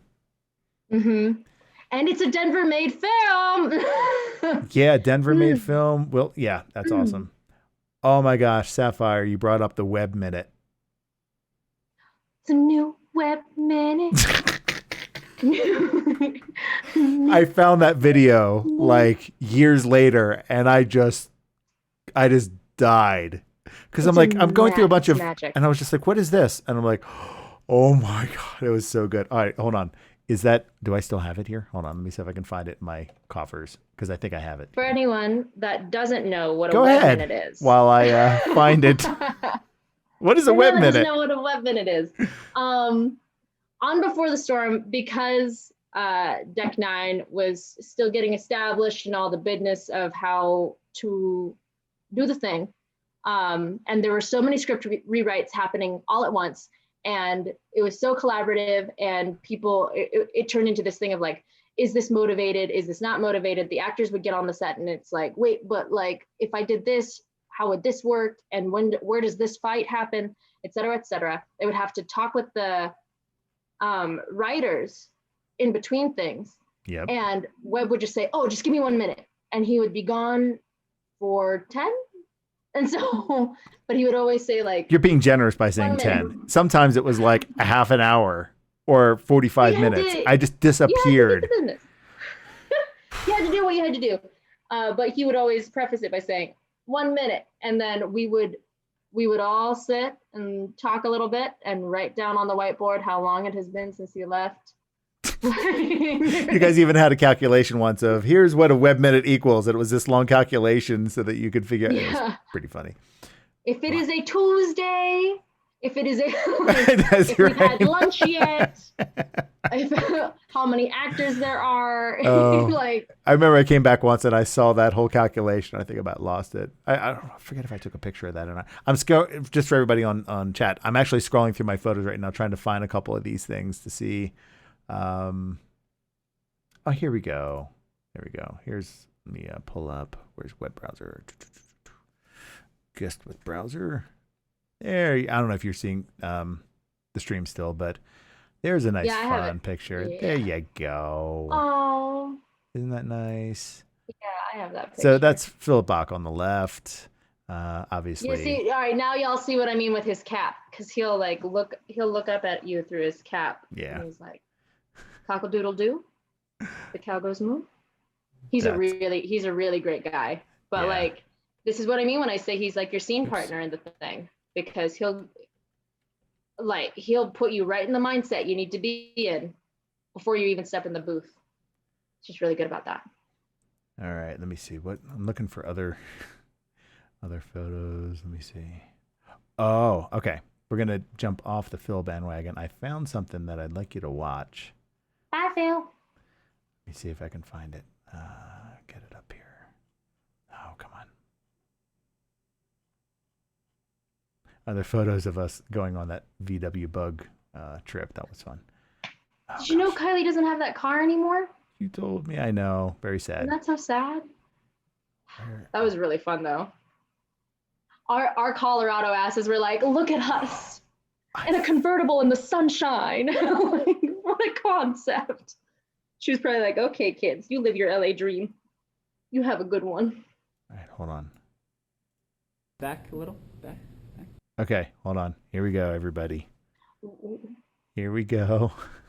Hold on. I gotta put it. All right, I gotta go back here.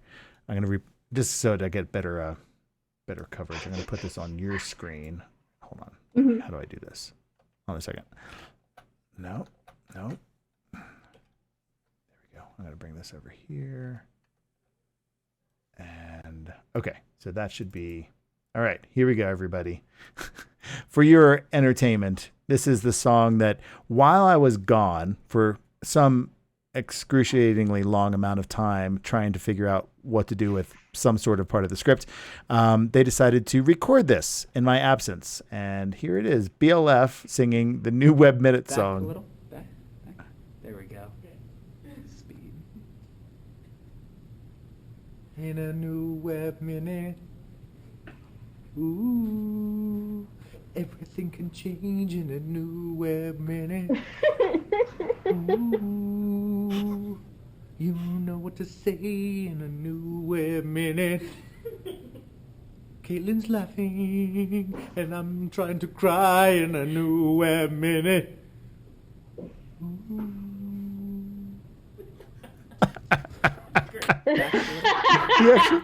He actually like he was trying to tear up too. I don't know if you saw it, like the wells under his eyes and everything. He was trying to get it going.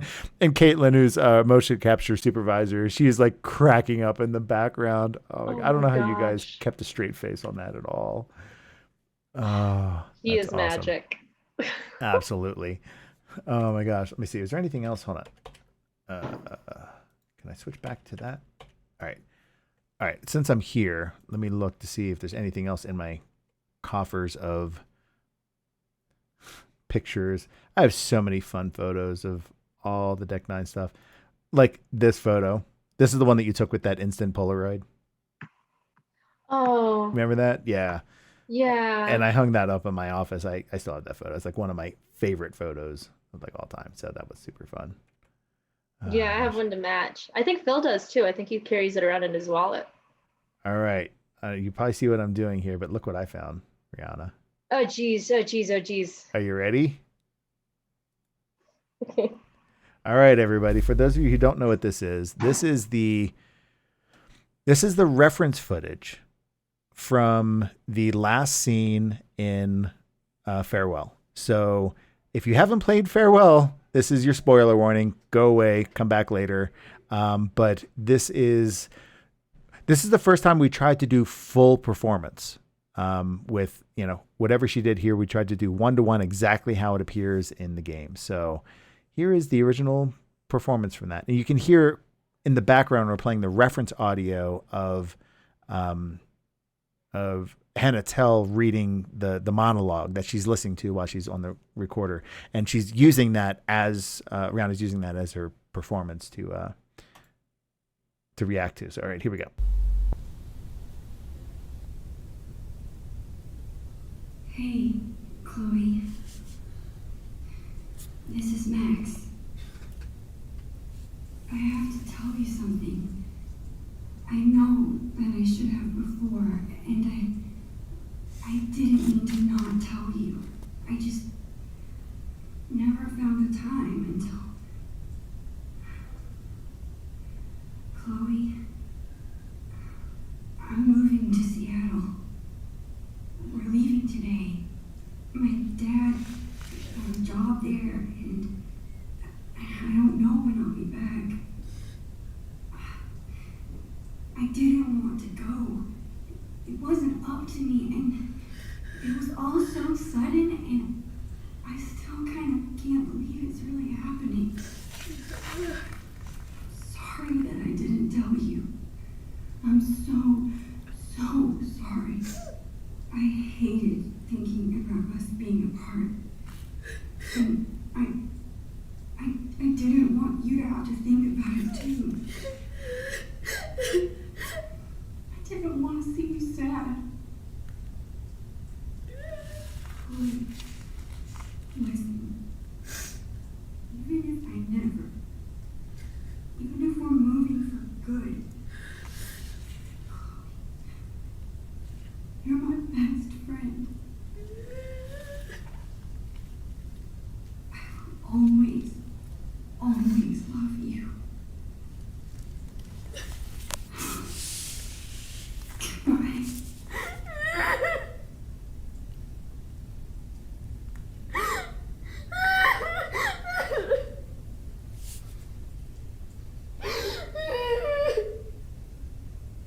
And that's good. Oy. And you're still friends with me after making you do that? Okay. You're Oh yeah. Oh yeah. That was, oh man. Oh yeah. Oof. Yeah, it's good stuff. Super good stuff. Yeah, I think we only went for like 2, maybe 3 takes on that. Or I can't remember because yeah, you always just, it's just there. I don't need to ask for anything more. It's always there. Oh, Thank you. gosh. Yeah. And so Oh, again, yeah. this was something, that shot was, Chad and I got together. Chad is the technology animation director at Deck Nine. And we wanted to do something where we could really pull out the full performance. What was happening with the rest of the game was we would hand animate the face, but it was a animator's interpretation of what that scene should be. We filmed this because Chad wanted the reference of exactly what Rhianna was doing. And also we didn't have finger captures. It was exactly what her fingers were doing. It was exactly what everything was supposed to be. And then I'm pretty sure that this was one of Chad's pet projects, like nights and weekends, and he went frame by frame and looked at your reference and whatever you were doing and hand animated that to make sure that it was completely matching what you did. And that became the basis for all of True Colors, because after that, we're like, this was so good. Why are we not doing this for every freaking shot in our games? We should need to be doing this. And that's why we're like, we need to get a face cam. We need to capture the face. We need to do this all at once. And that's why we went towards the technology for True Colors, because it was like, Wow. yeah, we have to do this, because otherwise all that performance just winds up nowhere. Like seriously, it would just be a bunch of wiggling bones, a little, right? So yeah, anyway, does that make sense? I didn't know that was why. Yeah. Well, It made sense to me. it was kind of like a proof of concept. Like, let's do this. It's going to be hard. And we've never done this before, but we did it. And then it was like, after we did it, we're like, that was really fucking good. Like, we have to do this. And that's why Chad and I went on this, like, I say rampage, but this like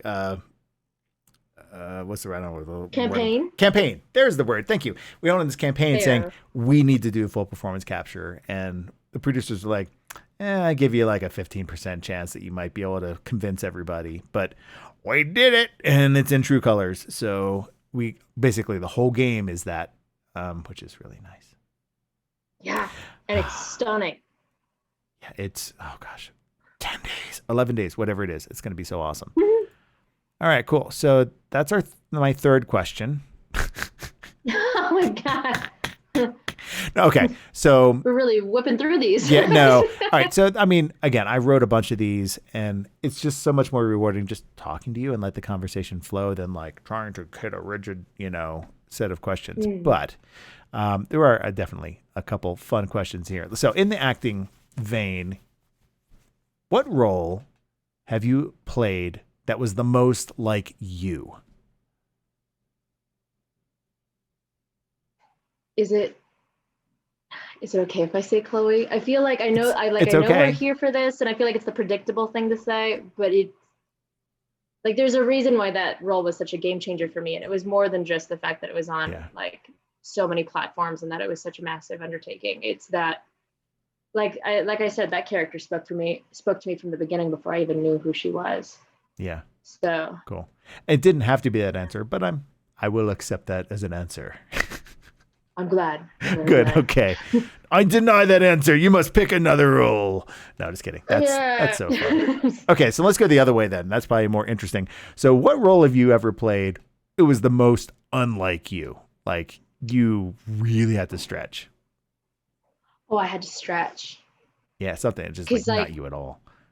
Honestly, in a lot of instances, Chloe was like, I was nothing like Chloe, and I had to stretch for that one. Oh.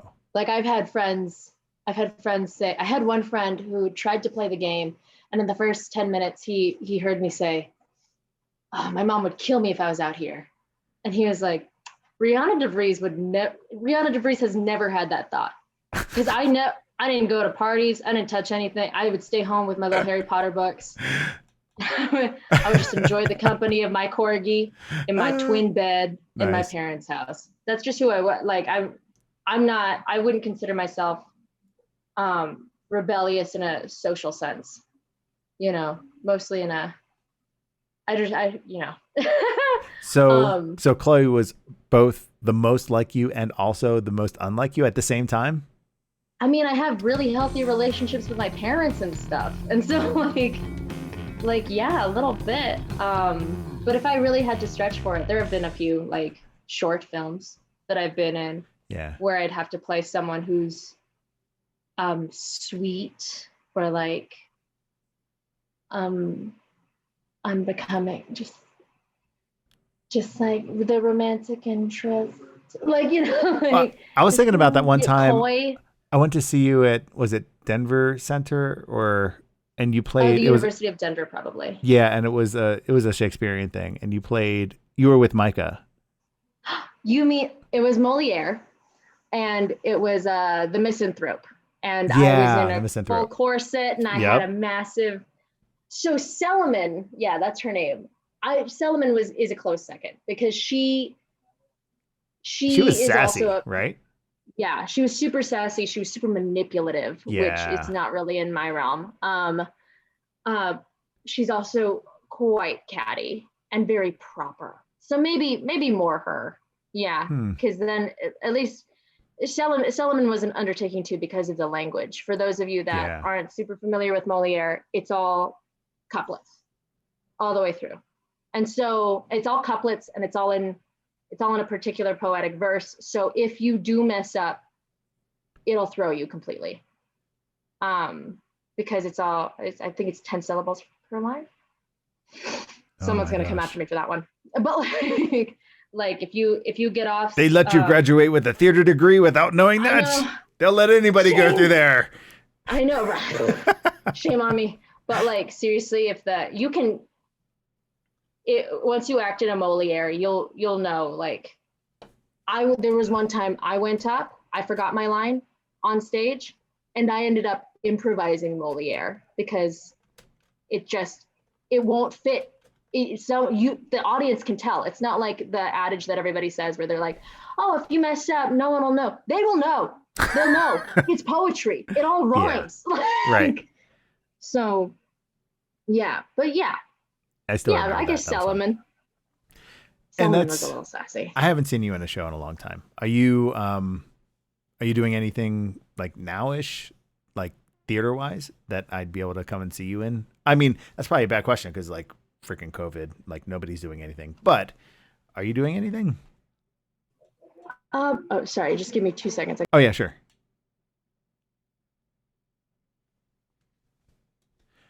Yeah. Anyway, so this is. Oh. Sorry. Okay, cool. I wasn't sure how long that would be. So, all right. Okay.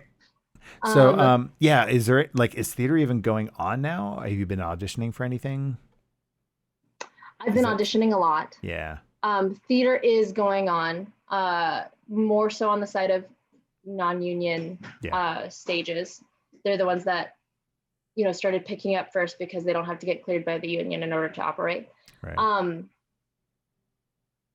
The most recent thing I did was a staged reading with Bailey Theater Company out in Bailey, Colorado. It's really lovely out there. Oh. And I'm working under, honestly, one of the directors I think that changed the trajectory of my entire career. Like, she just changed me. Huh. She's a complete badass. I would kiss her shoes if she would let me. Just incredible woman. She started, I think, 2 separate award-winning theaters in Chicago during a time when no one was hiring female directors. So she was like, all right, fuck you then, I'll just start my own theater. And then beat everyone. Oh yeah. Like, I love those stories. Yes. Great. She's incredible. And she just understands, she knows, she's the one I was telling you about, that she works from the outside in. It's all like, see how the world affects you instead of being really tied to your own emotions and like, how do I feel? It's about how do I make them feel? How do they make me feel? She just knows how to really engage all of you into it. And I just did a stage reading with her. We did Proof. And prior to that, we had done Constellations by Nick Payne. You asking me about things that you could see me in now. That's okay. Sorry. I was answering your question about if I was auditioning. Yeah. Currently, no. A lot of the stuff is all film-based for me right now. Theater's trucking along. Yeah. Well, because I'd love to come out and support you again. So please let me know if and when there's something new that we can show up in droves and with like flags and banners in the back row and do something really embarrassing. Bailey Theater Company is growing to become an emerging, like, definite theater company in the mountains here. Starting next year, they're putting on a full season. So I'll let you know about that one because I'm pretty excited about their upcoming season. Have you ever thought about auditioning for Ariel in The Tempest? I've played Ariel in The Tempest. Quite a famous. Have you ever thought about actually? I mean, for real, played Ariel? Okay, yeah. Not just as Chloe. Okay, cool. I was playing Ariel in The Tempest when everything shut down from COVID. I was really? Playing. Yeah. That's so funny. I was with the Colorado Shakespeare Festival with their school tour, and what they do is they bring Shakespeare to schools. Yeah. And they do truncated versions of the original play. Only 3 actors, but all 3 actors play all the roles. Oh, wow. So my track was Stefano, Miranda, and Ariel, and I would switch between scenes who I was playing, and each of them they all got their own voice and their own movement, and like Ariel sang, and so I would carry around a uke, and I had a mask. And then afterward, we would do workshops with all of the students about essentially how they can prevent violence in their community by stepping up and saying something or doing something about it. It was great. It was a lovely program. And then covered. But yeah, no, I've played Ariel. Let me see. Can I do? Let me hit this button here. No, not that. Wait, that makes you really big. Oh, I like that. That's really big. All right, there it is. You're not on the screen right now, but that's okay. So this is. Oh. They can still hear you. You just can't see it. So for those of you who would like more information about the wonderful guest that we have on tonight, you can visit RhiannaDeVries.com for all of your Rhianna DeVries pleasures. That sounded terrible, but I've said it anyway. It's my face and my face it's again. Your face. And my face So, yeah. all over again. The teaching artist section talks about that, right? The Shakespeare Festival and the theater and violence prevention and everything. Yeah, this was really cool. Right. Oh man, I love that. I love That hanging with the kiddos. Cool. Yeah. Look at you getting all like, yo kids, give me a high five. If they only knew how cool you really were. They had no idea. They're just I don't like, know. okay, They make me feel cooler than anyone. I have the sense of humor of a third grader. I've gelled. It was the high schoolers and I that just like, the high schoolers were like, yeah, okay, sure. Oh, wow. Take your little William shakes and go eat a cup of pudding, you freaking loser. They were. Oh my gosh. Yep, that's about high schoolers. And okay, yeah. So the thing that people probably don't know about you is that you're a sound designer. Mm-hmm. You like doing that. And so here's a whole section of your website. All right, we're going to listen to a couple of these. Which one is your favorite? Oh, go down. Here, Yeah. This one was also one that it was inspired by a different song, but it was heavily composed and produced. 7 Stages. All right, no, I think I just saw it. All right, cool. That was a play that I adapted and directed. So I got to have more creative liberty with that one.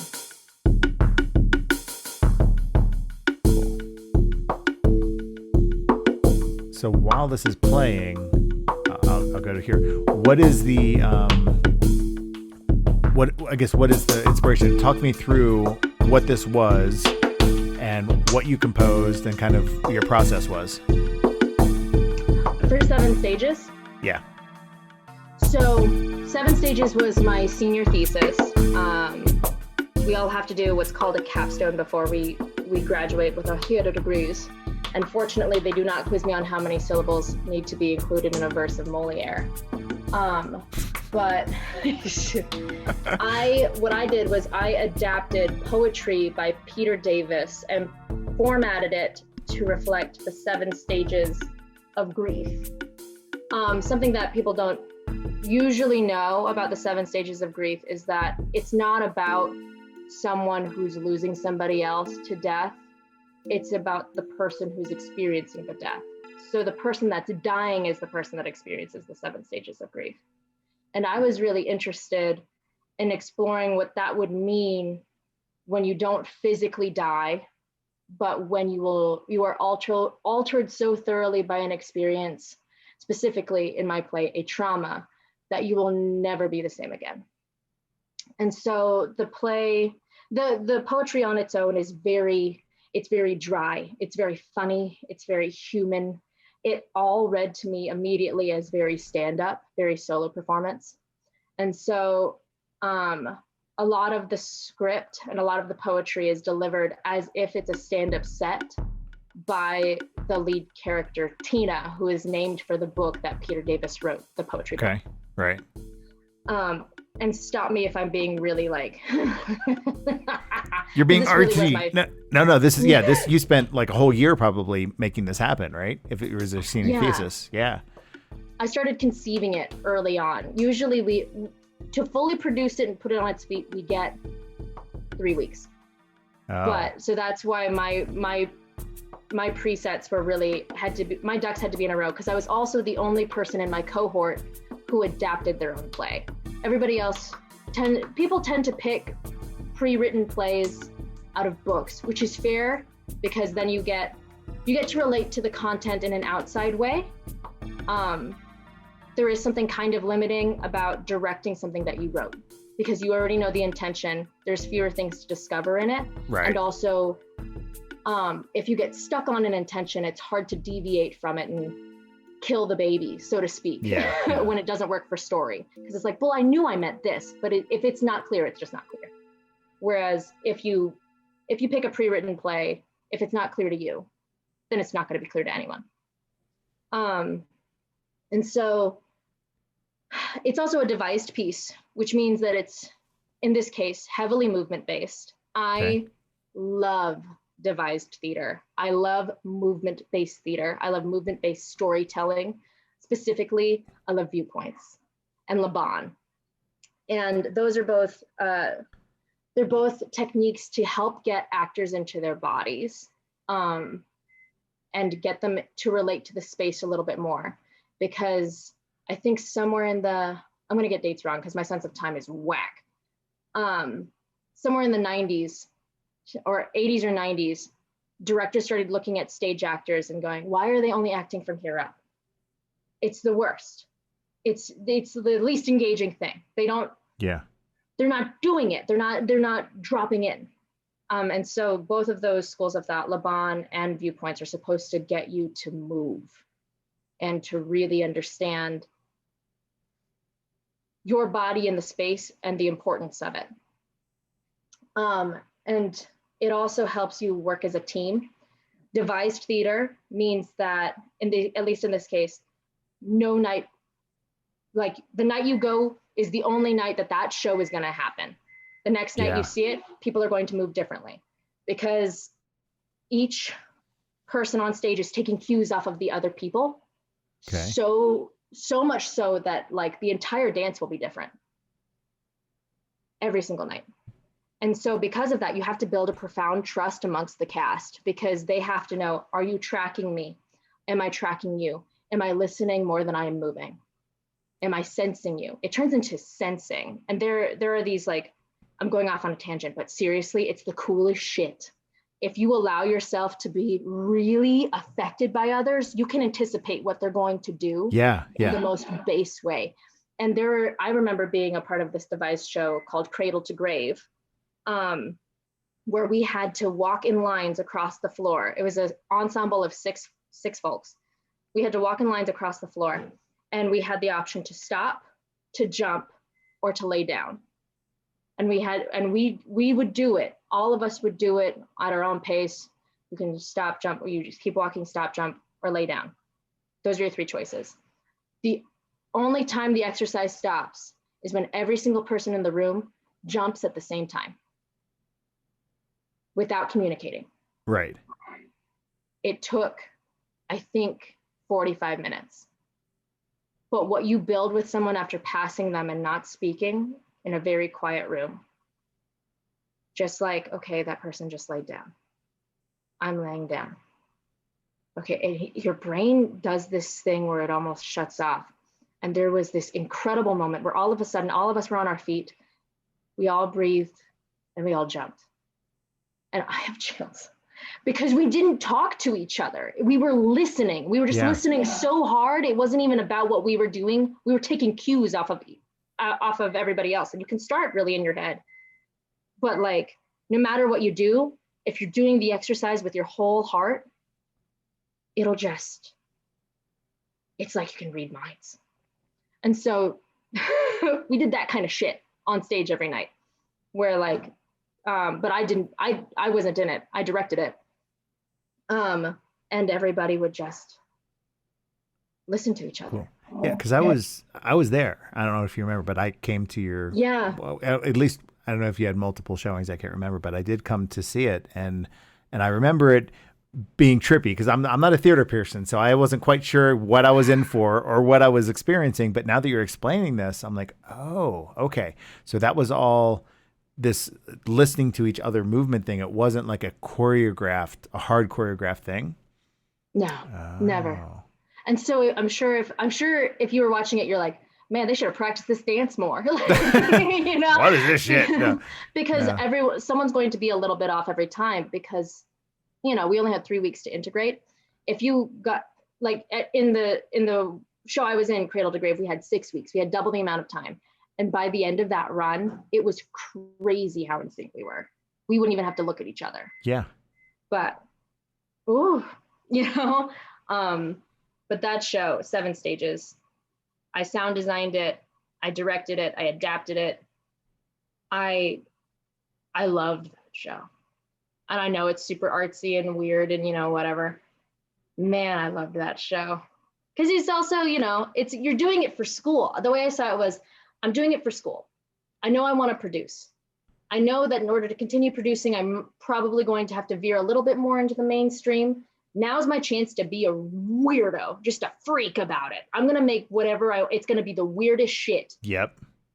It doesn't, because, you know, I'm not counting on the ticket sales. This is supposed to be for me to try things, you know? Yep. So that's what you saw was my brain going,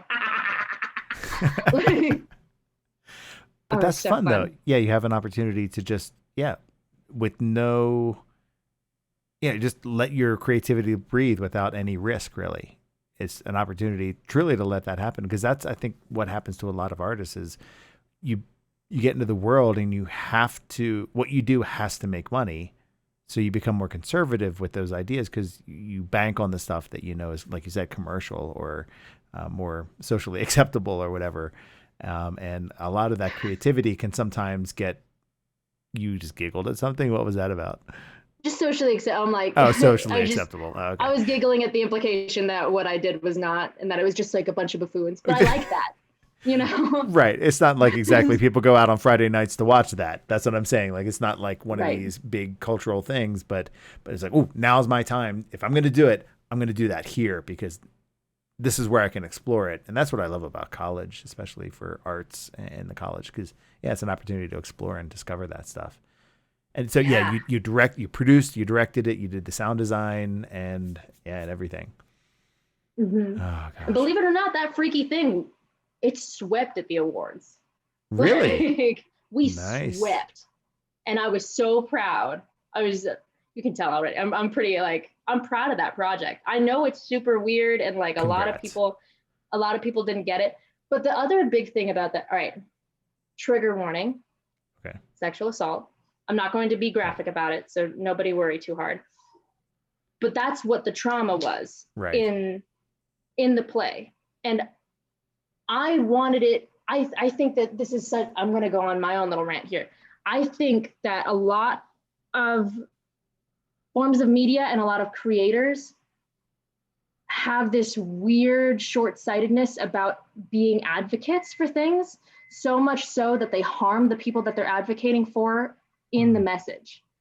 And so the play that I adapted was supposed to be about, first of all, it was supposed to be about the story after someone experiences a sexual assault, but not in like a woe is me, this sucks, like everything's over kind of way. I was just so tired of the narrative where, first of all, sexual assault is used as like a plot point or like a story arc for a person.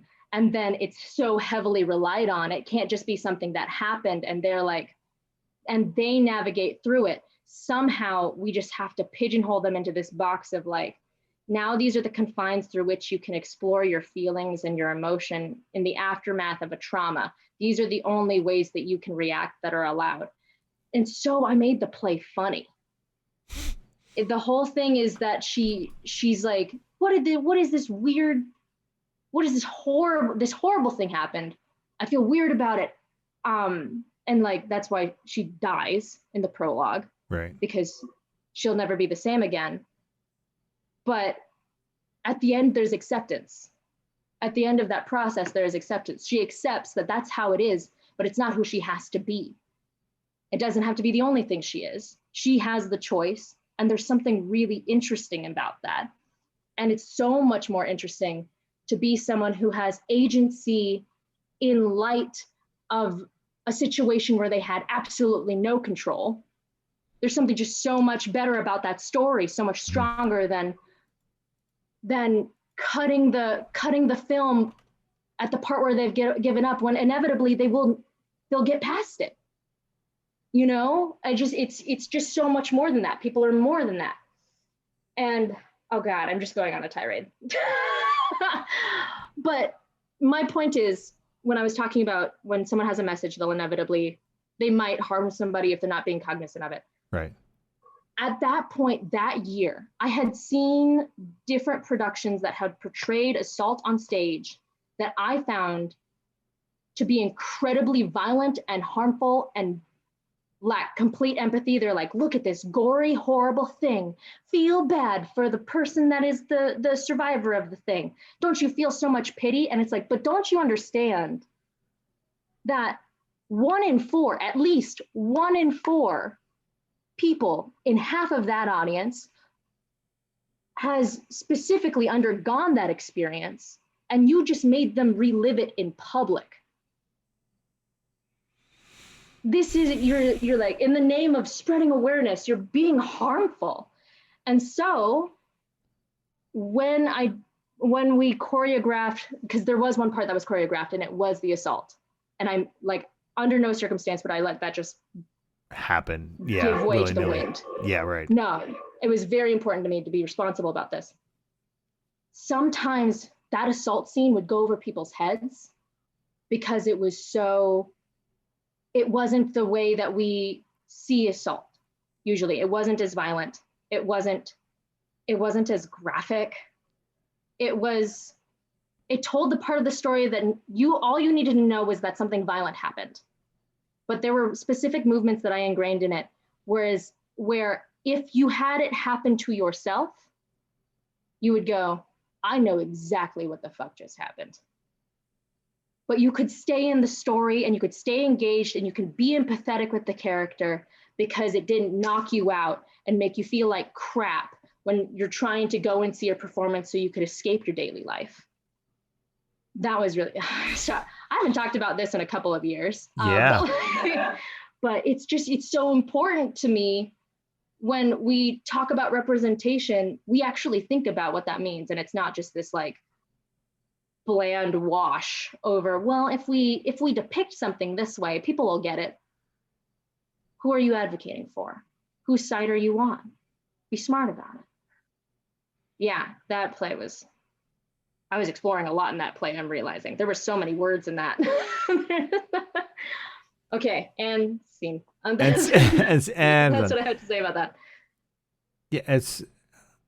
Yeah, you bring up a really good point. And in chat right now, Ladybird is like, word, like totally resonating with everything you're saying right now. So, it's funny. I guess maybe I never actually thought of it that way, which is right. You do a play about a traumatic thing. You're basically making everybody in that audience who has had that traumatic thing happen to them, like relive it in some way. So how do you do that? That respects the thing that happened, but also tell the story. Like there's a balance there, right? There's a sensitivity to how to tell that story. I don't know what that is.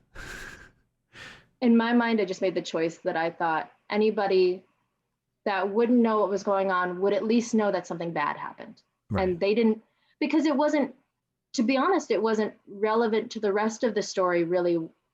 It could even make it more relatable that something just bad happened. Instead of like, oh, poor survivor person, It was just, oh, well, like we've all had a bad thing happen. I too have had a bad thing happen. I can relate to that. But the people that it would really, essentially what I'm saying is I picked my audience. I picked who I was talking to, and they were all that mattered to me. And whether or not they came away feeling safe, that's all that mattered to me. And everybody else, if they just didn't get it, they just didn't get it. Yeah. Heavy stuff. No, this is, I didn't realize that it was that deep. Obviously I remember watching it. I remember picking out the stages of grief and everything. And I think I remember the assault scene, but it didn't hit me maybe as hard because I haven't gone through something like that. So, and also it was like 3 years ago, 4 years ago at this point. So it's a little dusty in my memory, but yeah. Yeah. Oh my gosh. So you want to direct and produce. Obviously you're producing the film with Phil. Any other projects that you've got cooking up that you want to let everybody know about? Not yet. I have scripts. I have scripts that I have scripts and I have screenwriters that I'm like, I want to direct their stuff. Yeah. And like, that's where I want to start. But I nothing I could name by name. Yeah. I'm crazy about directing. It is something that like, it melds so much of what I love about life into just a sweet little pocket of time. Oh God, it's amazing. I just love it. So I guess stay tuned. Yeah, that's totally cool. But yeah, of course, you know, staying in tune with the movie. Well, go ahead and I wrote it down. It's the funny. Wow, God, what is it? Instagram. I believe it's Say Something Funny Film on Instagram. There it is. Yeah. All right, let me do this real quick. Copy and paste this into chat. So, I hate doesn't paste into chat. There it goes. So if you guys want to follow Rhianna's project, which is the Say Something, Say Something Funny, you can follow it there at Instagram and chat, and you can keep up with that. I just followed because I didn't realize you guys had a Instagram, and there's only one picture right now. So yeah, you are behind on that. You realize you're going to get like 100 new followers, and then all of a sudden you're going to have to like post new content. So yeah, I probably should anyway. Yeah, darn it. Social pressure. Now I got to post stuff. Social media is not my thing. Yeah, it's a necessary evil, especially where we're at.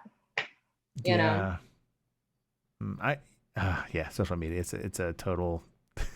It's weird. It's like it turned from something of just like self-expression, like, oh, cool, I get to say what I think and I get to connect with my friends, and now it's kind of turned into this like, you have to do it kind of thing, or especially like, yeah, if you're a person of sorts, you need to have a presence in order to keep your image going or your profession going. It's exhausting. Yeah. Oh gosh. The chains of being relevant. The shackles. Okay. Or just trying to stay relevant, not even being relevant. Is anyone relevant now? I don't know. What is relevant? That's psychological. We're not gonna get there. All right. So you brought this up, and then also talking through email with you, whatever. And also you're just obviously a funny person. Like, you're a comedian. Like, you do stand up. And I do stand up. And I didn't know that you did that. Is this new? Is this something that you've always done since I've known you and I just never asked and I'm an asshole? Like, what?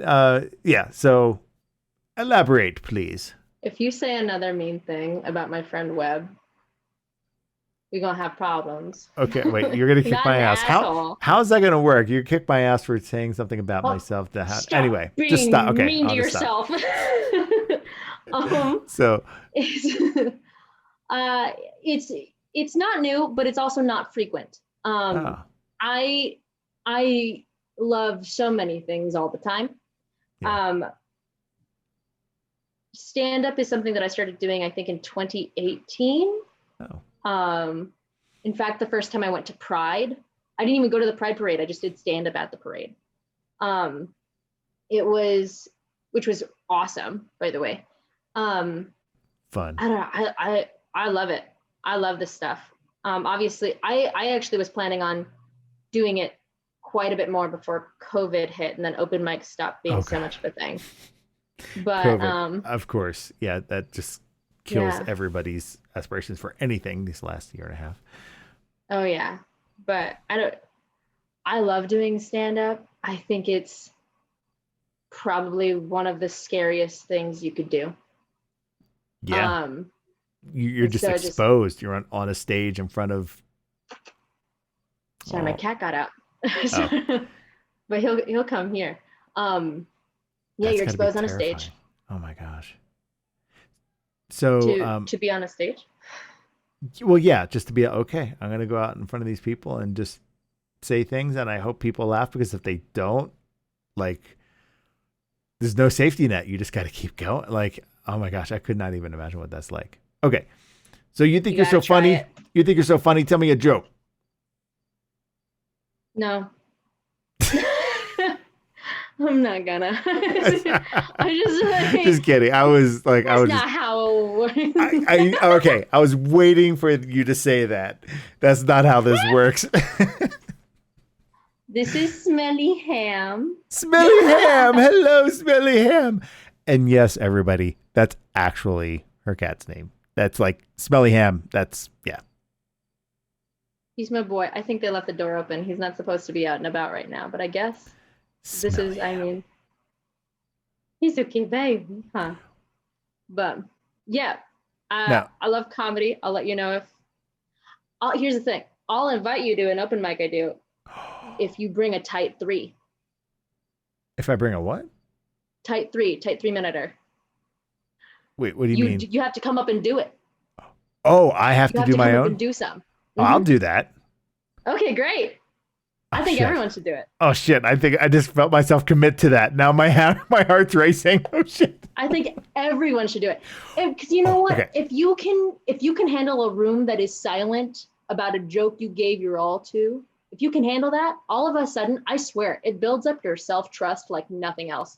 It's like, fine, I got me.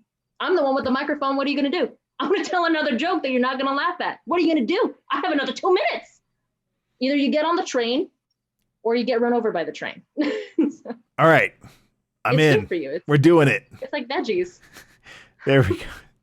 Thanks, Chris. You're like, you can do it, Webb. Oh my gosh, that's awesome. You can. Oh my gosh. Anyway, let's do a quick what would you call that? Like station breaks or whatever. We're like, hey, everybody, welcome in chat. For those of you who haven't been here, let's do a quick catch up. What's going on? My name's Webb. I'm a variety streamer, and with me tonight, I have the wonderful Rhianna DeVries and Smelly Ham. Smelly Ham. Let's be honest. That's where everybody's here. Everybody's like cat. People are insane over cats. And yeah, it is tomorrow will be the 4-year. I can't believe it. The 4-year anniversary of the release of Life is Strange Before the Storm, and I was. One of my community members, I'm pretty sure it was Mac the Star, who said, hey, why don't you get like Rhianna on for the anniversary? And I was like, that's a great idea. And I think I literally on stream, I brought up my email and sent you that email. Like that was like 2 or 3 weeks ago. And I was like, yeah, let's do it. So anyway, so here we are just kind of reliving some Life is Strange memories of making Before the Storm and just talking about stuff. You know, we just started getting into the good stuff. We finally got past all the Life is Strange stuff, started getting into the, you know, our life outside of that project for a little bit. Life outside of Strange. Yeah. So, all right. Yeah. Let me know when you're doing an open thing. Does Corwin ever do them like with you or, cause I know he does stand up too. We were talking about it. Yeah. We were talking about how like, cause I told him the same thing and he went, oh, you know it. I'm there. He'll probably be there before me. Yeah, he's ready to go. He's already got it. Yeah. Primed. So, all right. So yeah, if you do it and you call me, I'm gonna grab Corwin and we're all just gonna do it. We're gonna go out and do, like you said, the tight 3-minute. Yeah. I'm like, I say seriously, tight I'm 3 like, because sometimes it gets longer. it feels longer or it is longer. Sometimes it depends on what open mic you go to. Sometimes it's like you get 2 minutes, sometimes you get 3, sometimes you get 5. But I like to go for 3 minutes and then just cut if it's 2. And if it's a 5-minuter, I just do my 3, but I actually hit my laughs harder. So like the moments where I'm supposed to give space, I actually get space to like improv off of my stuff I've already written and stuff like that. Because stuff will just come to you in the moment. Yeah. So. Can imagine. Oh gosh. Mm-hmm. That would be fun. All right. All right. Moving on to my 4th question. That's what it feels like. No, I'm so thankful. All right, let me jump onto a few community questions. So, yeah. Because I'm sure they're like, ask my question, Webb. Come on, Webb. What are you doing?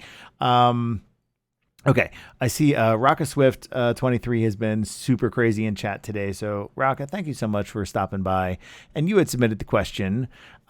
So how has London been treating you when you were studying back a few years ago? Did it inspire you artistically? Also, can you demonstrate a little bit of your Chloe British accent? Okay. I actually talked really briefly. Whoopee. I know. No more baby time. Okay. Smell of ham's like, peace out. Yeah, goodbye forever. He's like, no British accent under any circumstance will I hang around for. No, thank you, ma'am. I think I spoke really briefly about my time in London on Katie's Katie's Oh, stream. So for yeah. those of you that didn't catch that, I did not have the best time in London. It was not London's fault. I am just I was a poor kid in London, and London is so expensive. Yeah. And so everything that I could buy to eat tasted like eggs, and I did not. I did.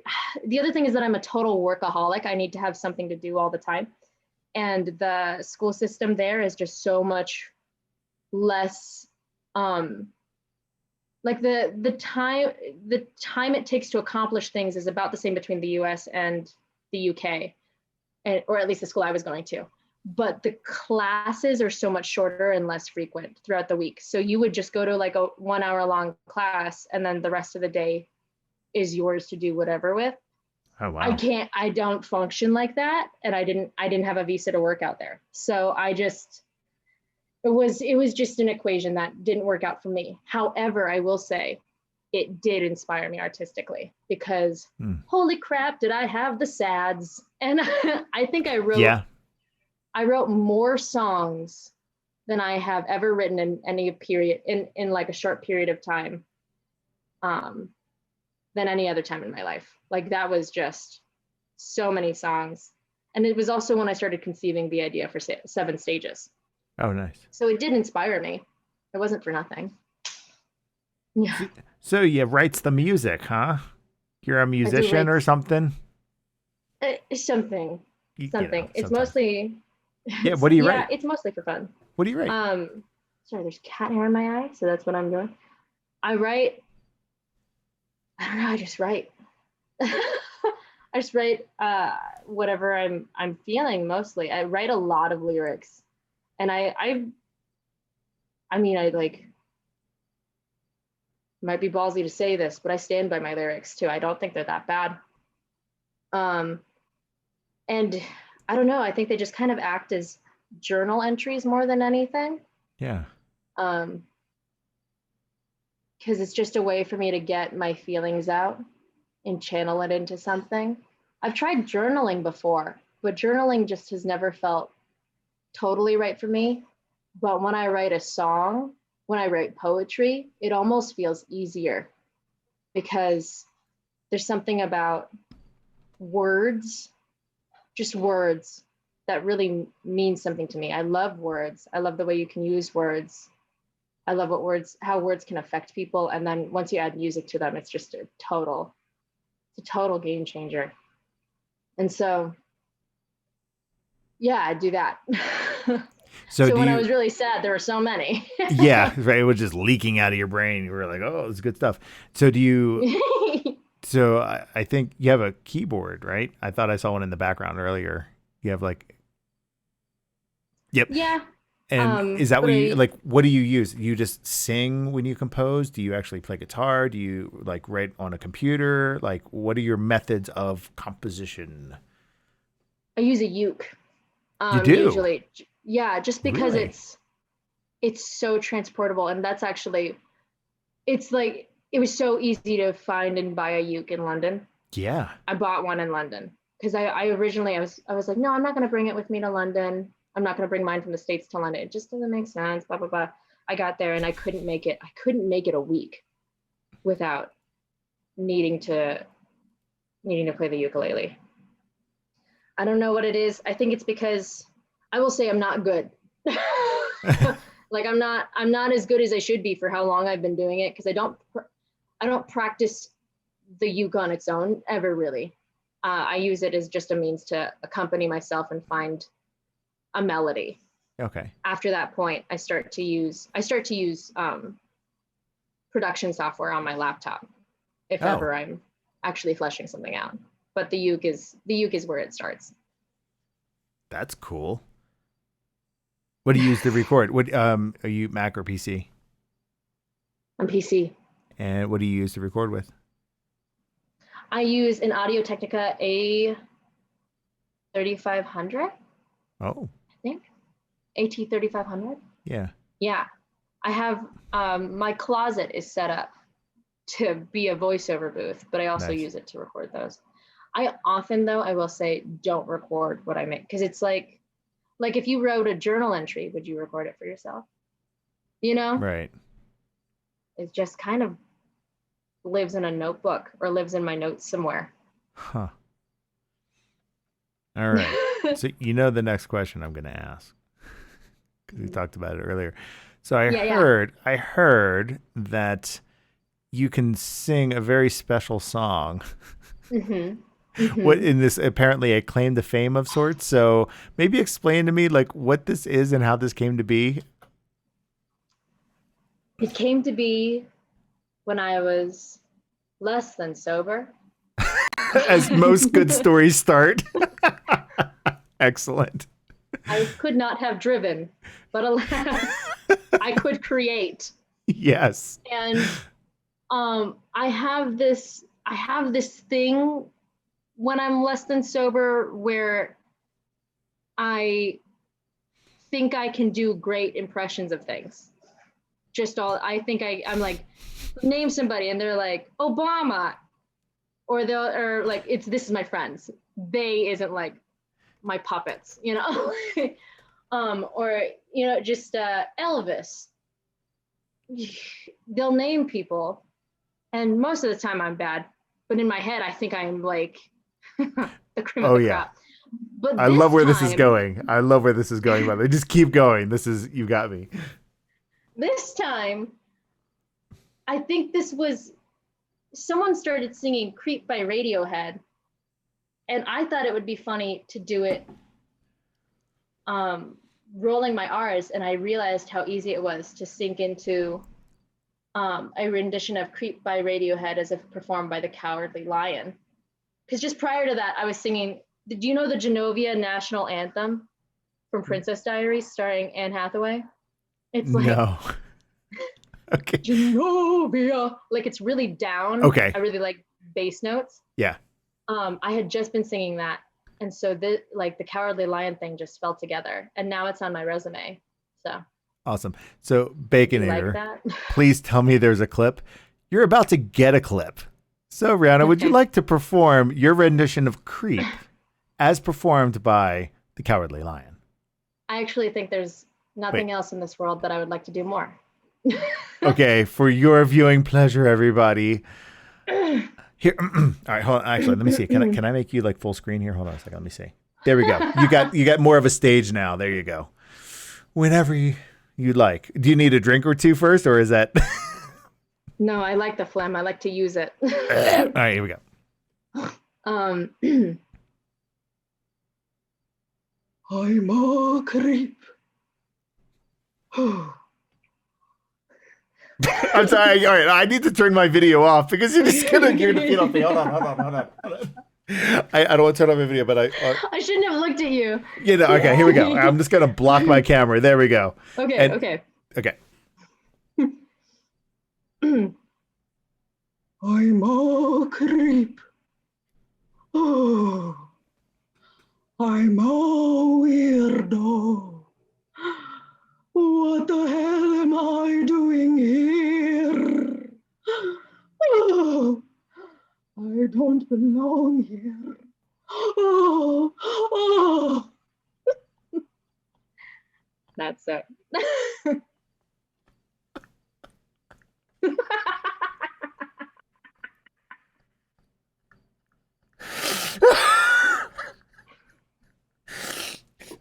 I need a minute. Aww. I need a minute. Hold on. All right, hold on. Whew. Okay. All right. Yep. Oh my gosh. That was so worth it. That was somebody, for the love of God, will somebody please clip that if you haven't already. Oh God. So, for any actors that might be listening, Yes.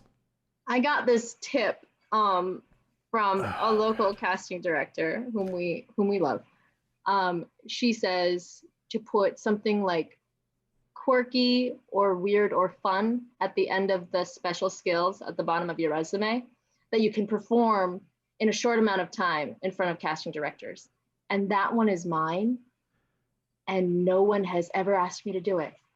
So, so I'm just waiting for the day. I'm like, I rehearse it before I go in on top of my sides. I'm like, just in case. Just to make sure it's fresh. Yeah. Just in case anyone wants to see what I got. Oh my gosh. Creep. That's creep. Oh my gosh. Brilliant. Brilliant. All right. Now. No, not me singing. No. Oh, here it comes. Oh yeah, you know it's coming. Please, so no. I listened to it again and I was like, damn it, I don't like it. I would actually like to redo it. Would you like to go for a take two? You don't get it. You don't get a take two. All right. No, I hate it. Oh, really? Okay, I won't do it if you really don't want me to. That's fine. It's fine. I just want, you know what, you can play it, but I want the record to show that I swear to balls that I can do better than that. Swear to balls. So, yeah. So just to give it context, everybody, we had a holiday party after we released Before the Storm, and we played Pisshead played, which was super fun, right? And then we did karaoke, or it was like YouTube karaoke or whatever, right? Where you just bring out whatever, and you sang, I can't remember, what was it? No, it was a Fleetwood Mac song. Fleetwood Mac, yeah, that was it. And we captured some of it on video, but you don't want me to play it. But it was really good, and it's one of these things where I'm like, yes, the girl can sing, and she's great, and all that stuff. So, anyway, but. Thank you. Thank you. I just heard it again. No. It might be one of those things where it's like my audition video where I just know that I can do better now. And so you can play it. I won't be offended. I won't be upset. I feel like we've talked about it long enough now that if now it was like, okay, all right, hold on a second. Let me change something. I need to fix something up real quick. Give me 1 second here.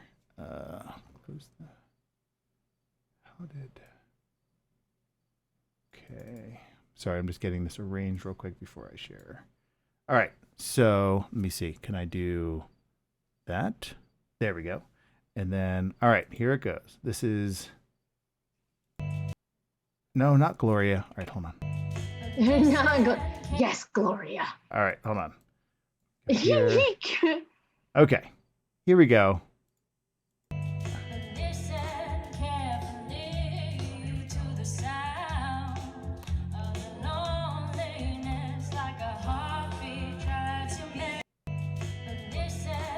And we're just gonna loop this all night. We're just like, is that not good, guys? Like, I mean, okay, yeah, we all know it's karaoke and we all know it's whatever, but like, yeah, girl can sing anyway. If you had known that we were recording, you probably would have been like, all right, hold on. Let's get. Let's clear the phlegm. Yeah. People are like, I don't see the problem. Yeah, that's pretty good. Yeah. So do you do karaoke, or do you sing in public? Let's put it that way. Do you do performances of any sort? Oh, let me put you back on. So yeah, do you actually perform at all, any of your works, or do you just record them yourselves? I perform. I sing. I sing in live theater. I sang when I was Ariel. I actually got a vocal coach during COVID because I wanted to be even better at it, which is why now when I listen to that clip, I'm like, oh, I know. I can hear in my head my vocal coach going, lift the placement, open your mouth. Like, why are you breathing like that? You know? And so I think that's why I'm being such a baby about it. But I got that coach specifically because I would like to start doing musical theater. Welcome to my channel. I'm Jordan. I used to do a lot of it, and I just haven't since I started doing straight plays in school. And now I want to get back into it. Cool. All right. We just had a raid come in. So welcome, Sinful Savior. Good to see you. Welcome, Raiders. Thank you for coming in. We are hanging out with Rhianna DeVries tonight. We are celebrating the 4-year anniversary of the release of Before the Storm and hanging out and just talking about stuff. And we happen to be talking about, we're just talking about singing and your wonderful karaoke abilities. And we were just sharing that. I do like karaoke, though. I will say, Yeah. I love karaoke. What's your go-to karaoke song, Webb? I have none because I've never done it before. I'm like, you don't want to hear me sing. I do. Now, so see, now you do. All right. Here's the truth for me and singing. So I've done like backup in bands. It's usually pretty bad because, I can hit a harmony. I can hit a note.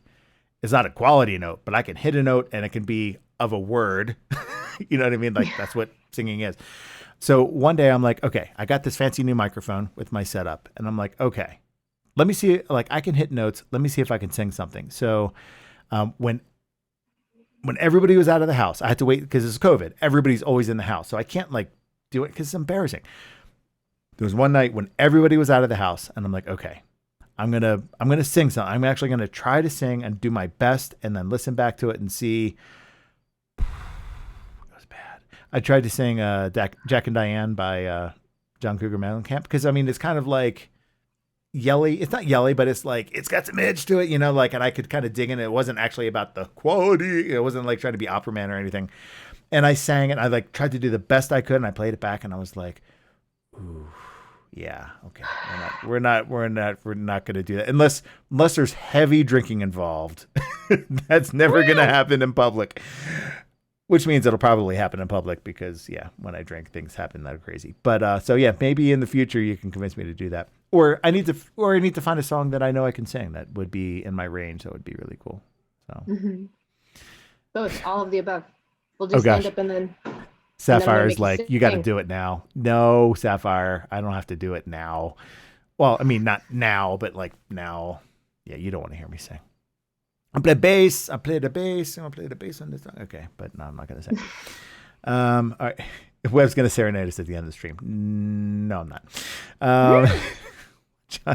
Wait, what genre of songs would you like to sing, Webb? That's a totally different topic. We'll talk about that some other day. All right, moving on. Where are my list of questions? All right, let's see. Who else has sent in a question? Let me see who's in chat real quick and compared to who had sent in questions. So Rocket Swift had sent in that question from earlier. Oh, hello, Animal Spiker. Don't know if I've seen your name in chat before, but welcome. Let me see. I'm always looking for new names. It's kind of fun. Eric. Oh, Salvare had a question, and this is perfect. This is great. So Salvare 92A, good friend from over on the other side of the planet right now. I think it's like 9 a.m. for her. Any advice or tips to anyone who has no experience in acting but would want to try to voice act, especially somebody who is not a native or lives in a place that doesn't use English at all? Do you have any advice on voice acting for the masses? This advice, it's going to sound really vague. It might even sound a little rude. Just hear me out. Okay. Google it. And I mean, like, now you have to hear me out. I think that, and I can't speak for everyone, but in my experience, in my circle, in my bubble, I think all of us get really like caught up in there must be a secret to this thing. There has to be a secret to getting into this, to breaking into this, to, there has to be a secret to doing this right on the first try, or et cetera, et cetera. And we let it hold us back so that we don't just take a risk and try, or we don't just take it upon ourselves to figure it out. We think that, at least I think that a lot of the time, we as people tend to be like, well, so they know better, but I'll tell you what, I don't know that much more. And what I do know is because I Googled it. It's all right there for you. Don't underestimate the power of just going, how do I get an agent? Like, what does a demo reel, what is it supposed to sound like? What's my resume supposed to look like? And then doing also research into, it sounds like your market's really specific. What VO auditions in wherever you're at. Or the beautiful thing about voiceover too is that you don't have to do it locally to you. There are plenty of databases online. Like from off the top of my head, I don't know if this is a global one, but Voice 123 is, for instance, a website where you can go on and just say, hey, I'm a voice actor. This is what my voice sounds like. These are the languages that I speak. These are the accents that I can do. Here's a little sample of it that I recorded on, I don't know, my Blue Snowball. This is my rate. If you want, this is what I got. And then you see jobs and you submit yourself to them. Just don't be afraid, and don't overcomplicate it. Trust in yourself that you can use the resources available to you to make it happen on your own. I appreciate that you're asking these questions. Obviously, all of us have these questions. Like, this is a really mysterious industry to break into, and it's really difficult. And there's like plenty of barriers to entry. But I do think that a lot of these barriers to entry are completely made up. It's crap that people that don't understand the industry say to people that want to break into it, because they're like, oh, you're not gonna make it. It's like growing up, I was always told that theater was something that you do as a side job, because the people that were telling me that didn't even understand what a working actor needed to do or that they existed. And everyone just thought, oh, it's Broadway or nothing. If you're not on Broadway, you can't earn a living acting. You can earn a living as an artist. You just have to be resourceful enough and trust in yourself enough to make it work. Just Google it. Yeah. So I don't mean it to be, I know it can come off really bad and dismissive, but I swear to you, mostly what I'm saying is, you got it. There's no secret. You can figure it out on your own. You really can. Cool. So speaking to my chat, Kyoko, thank you. There's the emote I was looking for. That was speaking directly to you, because that was something literally she was asking me about the other day, about like doing, how do I do a demo? What do I'm like, just, you got this. Like, there's tons of demos out there that you can listen to a few. And if you like them, and if you're like, yeah, that was a good demo, then do that. Like, go make a demo that kind of mimics that, or otherwise, uses the best part of that. It's all just about, getting out there and doing it. There's the biggest thing, right? Doing it and, and putting together a demo and then submitting for jobs. Like, what's the worst that can happen? You don't get called? Yeah, you don't get called. And if you don't, and if you really do want to get called, maybe you listen to your demo and say, maybe it's not good enough, and maybe you make it better. And then you keep trying. Says the person who submitted to a Facebook ad and then ended up landing Chloe in the freaking Life is Strange universe. So like, right. But you were like, fine, fuck it. Let's go to my bathroom with my brother and record this demo. You never know what's going to happen. Yeah, you did it. And it was there, and you never know. And here you are. So, right. Oh gosh. It just, I don't know. The barrier to entry thing, it makes me angry too, right? It's like, there is a preconception that you need to have, a mile-long resume and like all this stuff. And yeah, for me, I do like to see a demo reel, because when I'm looking at 100 people, I need something that I can hold on to, not just, hey, I want to audition, whatever. But when Deck 9 does auditions, what we'll do now is we'll just get open auditions voice only. So it's like, you just submit. We don't get a resume. We don't get anything. It's just, here's a script, send me a voice file. And I love that, because I don't know if you've done one thing, 100 things, nothing. I just like, oh my God, that was really good. I want to hear that person back. Yeah. Mm-hmm. So like, Kyoko, like if you were to submit to that and your stuff was really good, and I would just call you back, and there it is. No resume, no nothing. You got to call back. Done. But you won't know until you just do it. Yeah. So that was me trying to kind of ride on your coattails and kind of encourage some of the people in my chat, which I know are being hard on themselves about doing it. So you fucking do do not it. wait to be perfect. Don't wait to be perfect. Yeah. Because it'll never happen. Just do it for yourself. It doesn't have to be perfect. Yeah. That's all like, I don't know. Y'all saw my audition, and like Webb said, he saw the scenes in it. There's always room to grow. Yep. But I remember this was another time that I was I don't know where my brain just went then. Sorry. But like essentially if you I was gonna tell a different anecdote and then I didn't understand I forgot how I was gonna relate back to it. So it's not worth Gotcha. it.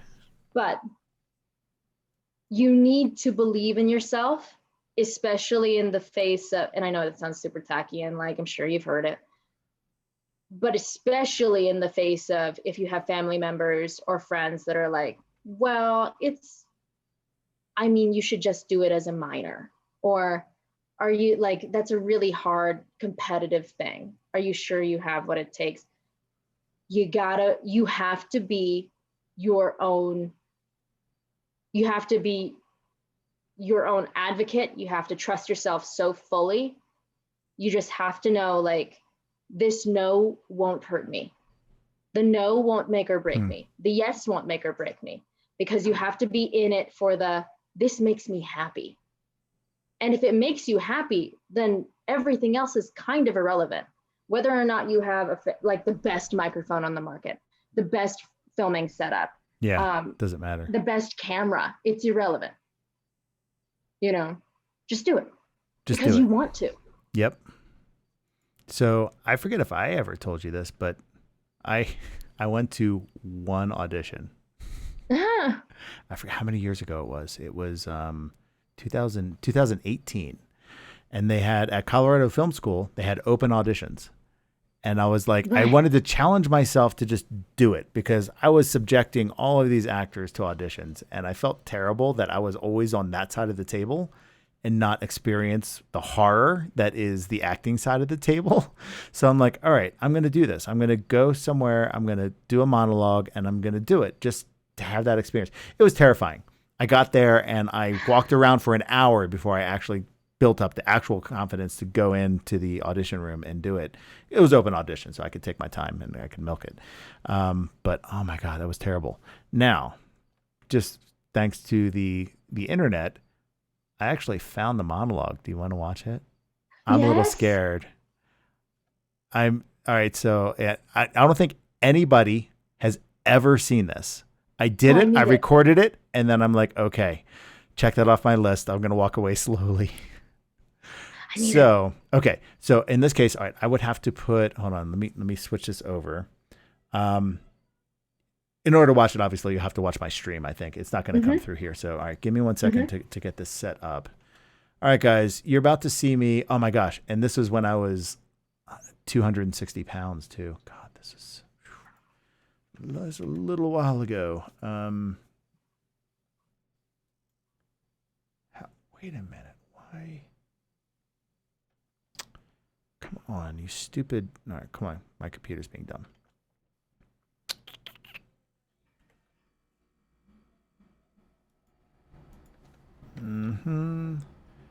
I will get there.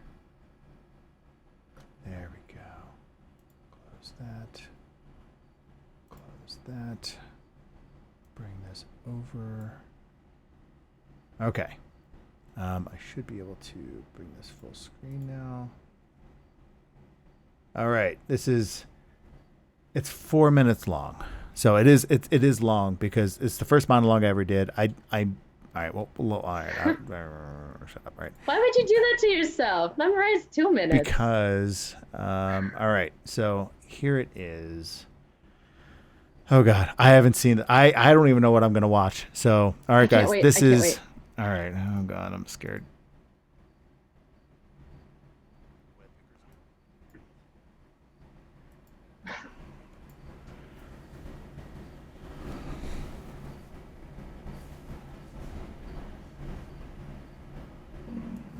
So, you want to know why? It was an ordinary day. I was at my desk, grading papers. Kids started filing in. fact, Greg came in a little bit early. I looked out of the corner of my eye, and he swapped his keyboard with Chris. Now of course, their computers were across from one another, so they're not facing one another. So he swapped keyboards, and I just kind of watched from the corner.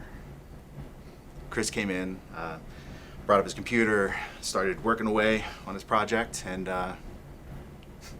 couldn't figure out why what he was typing is not what was coming up on his screen. And Greg, as quietly as he could on the other side, was typing secret messages. Oh my gosh, it was so beautiful to watch. The look on Chris's face, he had no idea what was going on. Is it a virus? And he starts freaking out. And as the kids are coming in, they start gathering around Chris's computer and just trying to understand what is going on. Oh my God, I was stayed in my corner, plausible deniability with bullying and everything. I didn't want to know what was going on, pretend I didn't know. Eventually, Greg just stood up and just started laughing, and the kids just, an uproar, belly laugh. It was so good. I haven't had a good belly laugh like that in a long time. Yeah.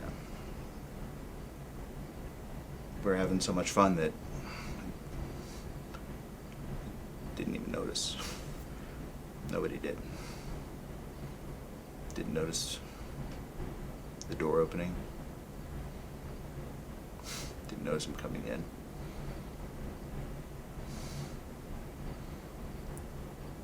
Next thing I remember was Greg, Chris on the floor. I just remember bullet holes in their chest. They had no idea what happened. They had no idea. I couldn't do anything. Kids were diving under desks, hiding behind anything, hiding behind cabinets, hiding their computers.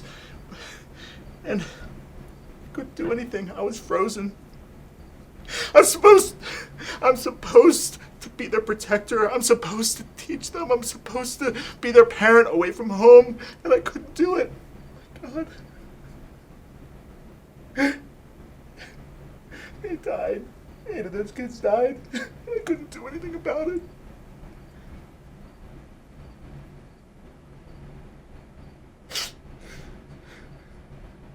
So sorry. And I hate myself. I hate myself because I didn't do anything. And I should have. I fucking should have. But I didn't. Because I'm a pussy. And I hate myself for it every day.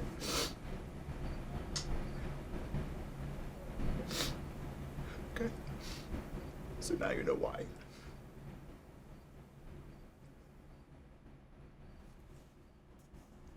Ooh. I got myself a little bit. Webb. So that was me doing like the acting thing. Webb. You did not give yourself enough credit. Do you know what I was ready for, Webb? What? What were you ready for? I was ready for, like, I don't know, not that. I was ready for like you win a Hanes crew sock or something. Just doing all something dumb. Oh my gosh, not yeah. dumb, but just So like long not ago. that. Wow. So yeah, because I can't memorize for shit. You know me. Like I can't remember shit when it comes to scripts. So I had to make up something. Like so I had the arc of what I wanted to tell, and I had basic beats down, but I just let myself just tell it. So it was a monologue, and that way I wouldn't be stressed about the words. I could just tell the story. Oh, So, okay. yeah. Okay, that makes sense. Because I was like, when I asked you, Webb, why would you do that to yourself 4 minutes? Because a 4-minute monologue on anyone is just going to, but if you're improvising, wow, that's really lovely. So anyway, that was the one and only time I've ever auditioned. But it wasn't an audition. It was just an open audition of like, hey, put this on file. Somebody searching up a guy could watch it and say, oh, maybe, he could be in my film. But Did you get any offers? No. I mean, this is Colorado Film School, right? So like it You goes in their database fools. and they don't know what they're missing. They have no. But Damn it, CFS. damn. Did Come you see on, Did you kids. see that beard? That was an epic beard back then. You see It that really double chin? was. That was like, yeah, I was really big back then. But yeah, that was anyway, that was fun. So yeah, I thought about actually doing an audition, but that's like a different level. Like I could do like the made up monologue on open auditions. I can check that little thing off the box, but like go into like here's a script and an actual character and memorize the thing and go with different level.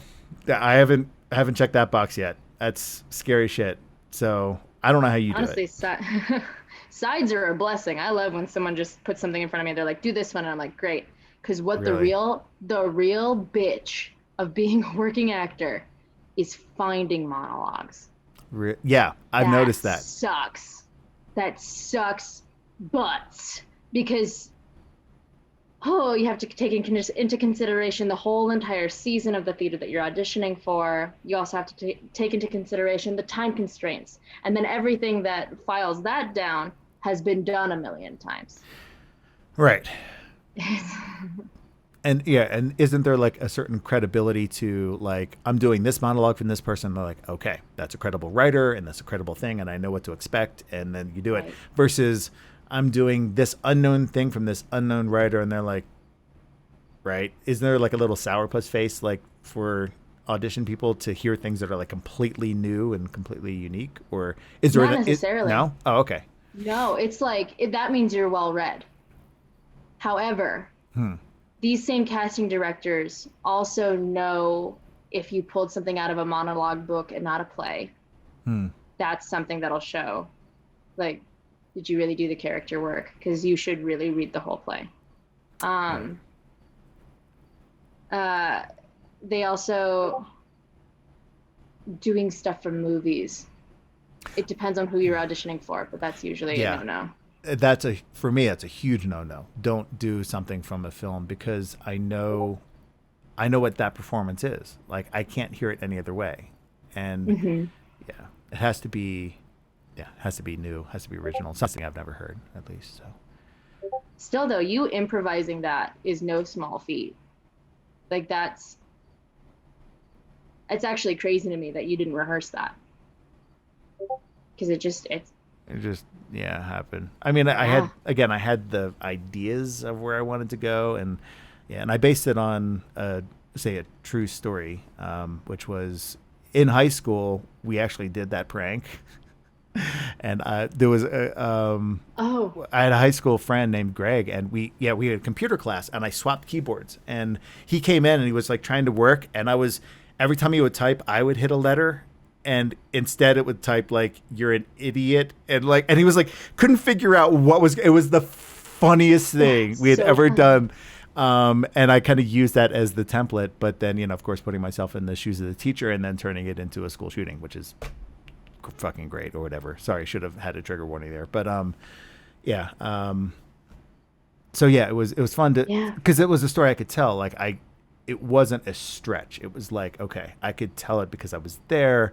And then of course I could put myself in that other shoes because, I've got kids and all that. And it was school shootings were like a hot topic, like around the time when I did that. So. Oh, wow. Okay, cool. All right. Wow. I don't know why I looked that up. I did that. I walked away and I've never seen it.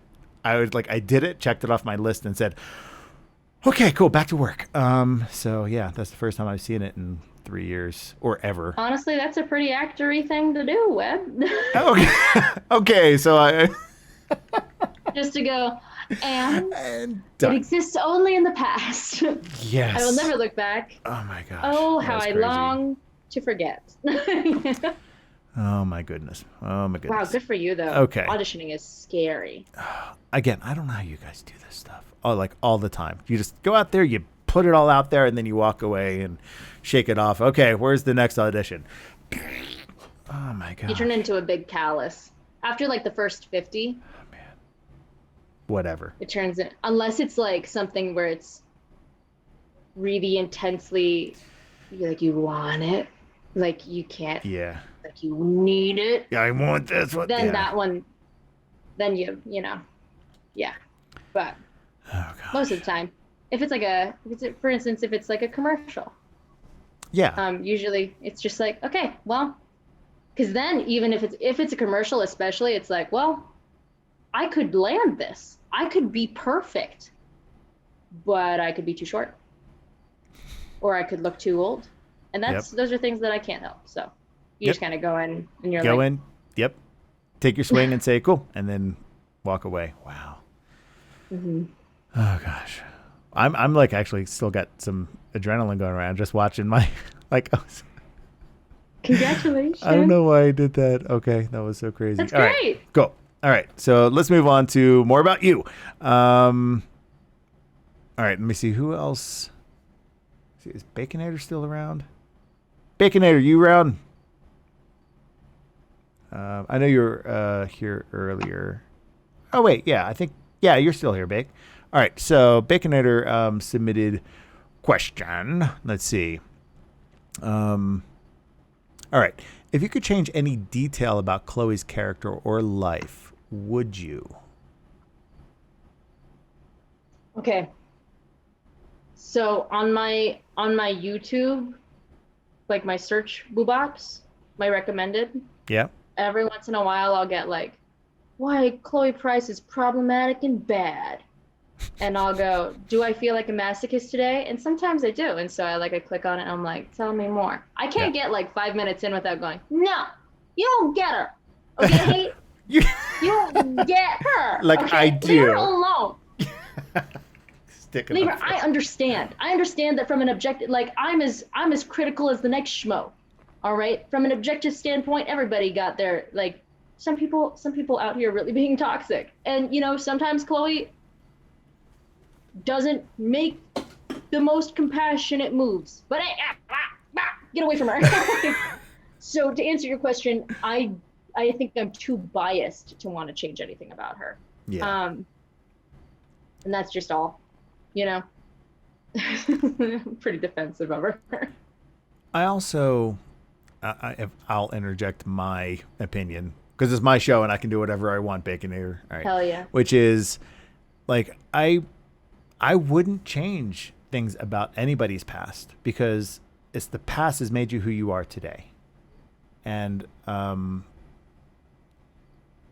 mean, there's things like in my past that I know are like cringy and bad. And I'm like, but it was getting through those and realizing I don't want to do that ever again and changing that made me who I am today. And if I didn't do that, maybe I wouldn't have changed.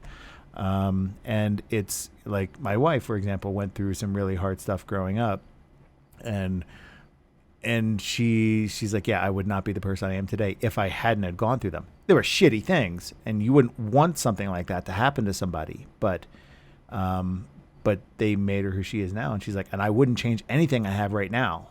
Right. So it's like, but we wouldn't be here now if it weren't for those things. So it's like this love-hate relationship. So it's like, it's acceptance, right? It's, that's maybe the takeaway. So you wouldn't change any detail about Chloe's character. First of all, because you're protective over her. Copy that. But also acceptance. Because Chloe is who she is. And she's found a way to be who she is. So that was me interjecting my personal opinion. Sorry about that, Baconator. Okay. See, who else do we have?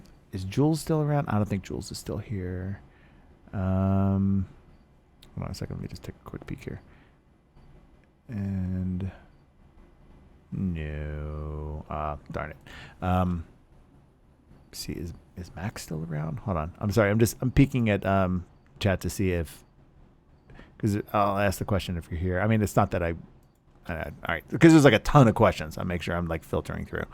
I like this one. So Shadow Ansem asks, if you could do a backtalk challenge to anyone, who would it be and why?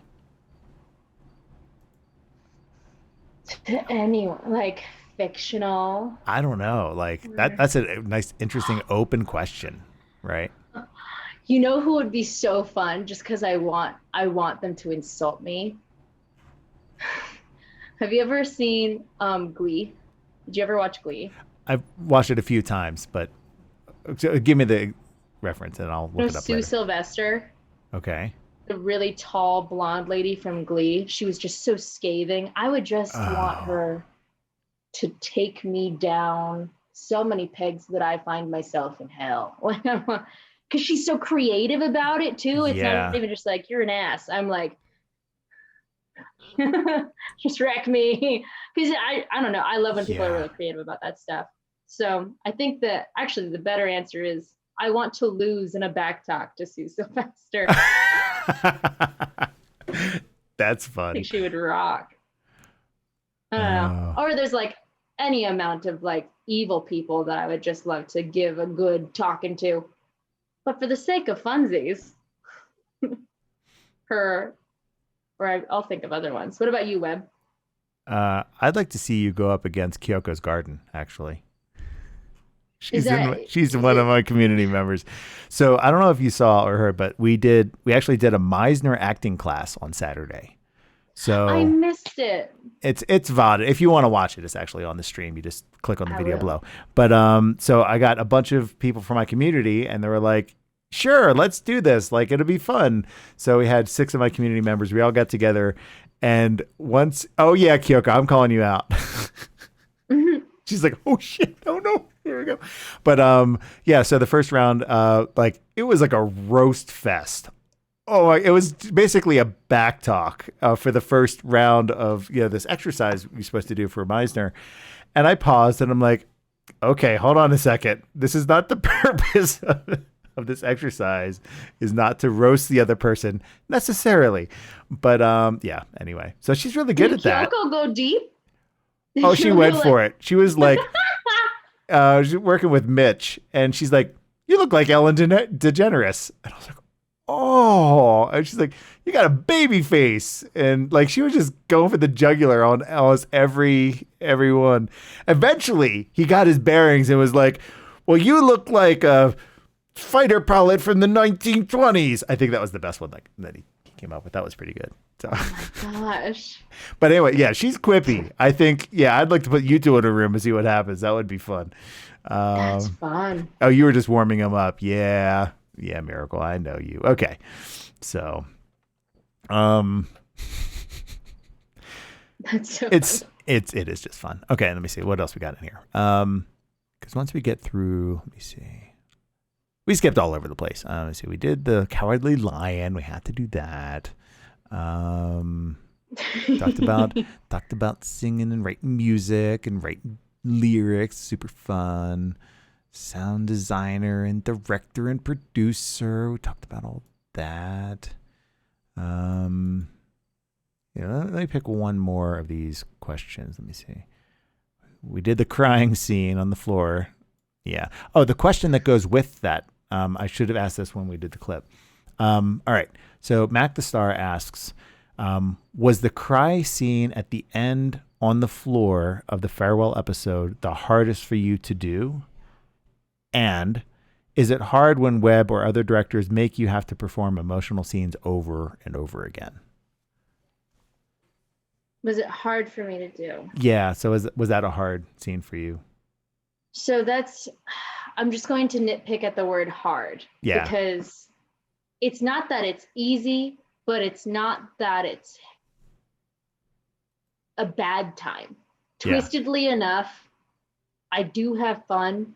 It's not in the moment. It's very type B fun. But it's what I'm there to do. And so honestly, I think a lot of actors spring for those chances to really show that they can go there. So there's something like honestly ego feeding about it. Yeah, right. I'm not gonna lie to anybody. I mean, like that, but that's also not a mystery to anyone. Like actors have egos. We all do, but actors, you're drawn to things for a reason. Yeah, I'll leave it at that. I feel like I'm just talking to myself into a hole if I keep going. But like past that point, it is fun to like past the point of like the 5% being like, yeah, I'm gonna show them that they hired me for this job for a reason. It's also I have been training for so long to get the shot to be trusted with something that requires a lot more than just fuck that pencil, you know? Yeah. Yeah. I'm being trusted with this thing. And there, more than anything, it is so fun to sympathize so heavily with a character that you empathize with them. And then in that moment, it's like you and the character are the same thing. Yeah. There is a really lovely thing that happens where it's like, I believe everything that's happening to me. I've absorbed it. I've internalized it. I'm not here anymore. What I'm experiencing is just the sheer empathy of what it would be like to be in this situation. And I respect it. And I hold space for it. And I'm the vessel through which the story is told. And there's something really, really lovely about that. Really freeing and really like, almost, it makes me realize how much bigger the world is than me every time I get to do something like that. So difficult, yes. Hard, no. Yeah. And was the question about making me do it over and over again? Yeah. Is it hard when Webb or another director makes you do it over and over again? Again, choice of the word hard there might be weird, but honestly, it depends on the director. yeah. So like for you, Webb, easy. Because it's like, all right, I trust that you're going to see when I'm about done. I trust that you're going to be rolling when I start throwing myself into a pit. Yeah. For us to tell this story together. I trust that you have your ducks in a row before you start shooting, you know? It is really difficult. It is so hard to do that with a director whom you do not trust. It is next to impossible. And I say the hypothetical general you, but what I really mean is for me, if I don't trust the director, it's next to impossible for me to get there. Yeah.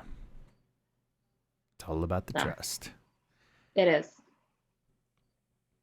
Hold on a second. So Mealy, who's from Argentina, she asked the question, and let me see. Do you speak Spanish? I can't remember. I used to. Okay. All right. So I'm not putting you on the spot then. All right. Let me see. Question for Rhianna. Have you ever felt that you have helped many, many teenagers who feel the same or in similar situation as Chloe? Greetings from Argentina. Do you feel like, you've connected to teenagers through Chloe? Because, heck, you were 17, 18, whatever at the time. Wait, 19. Sorry, I just de-aged you. No, it was, I was like 18, 19, 20. Yeah. Yeah. Was how long it took. Do I think I connected with a lot of teenagers? Yeah, I feel like you've helped many, many teenagers. Yeah. Based off of what people have said to me, like on Twitter or on Instagram, I get the sense that yes. And that makes me feel really good. But I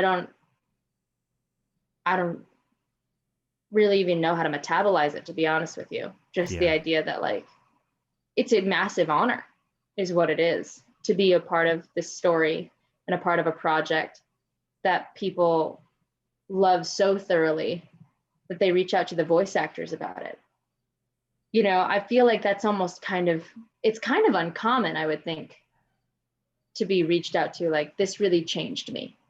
Because I have friends that have been in, like, you know, movies or like TV shows that like they get a lot of followers, but not a lot of messages about how the things have affected them.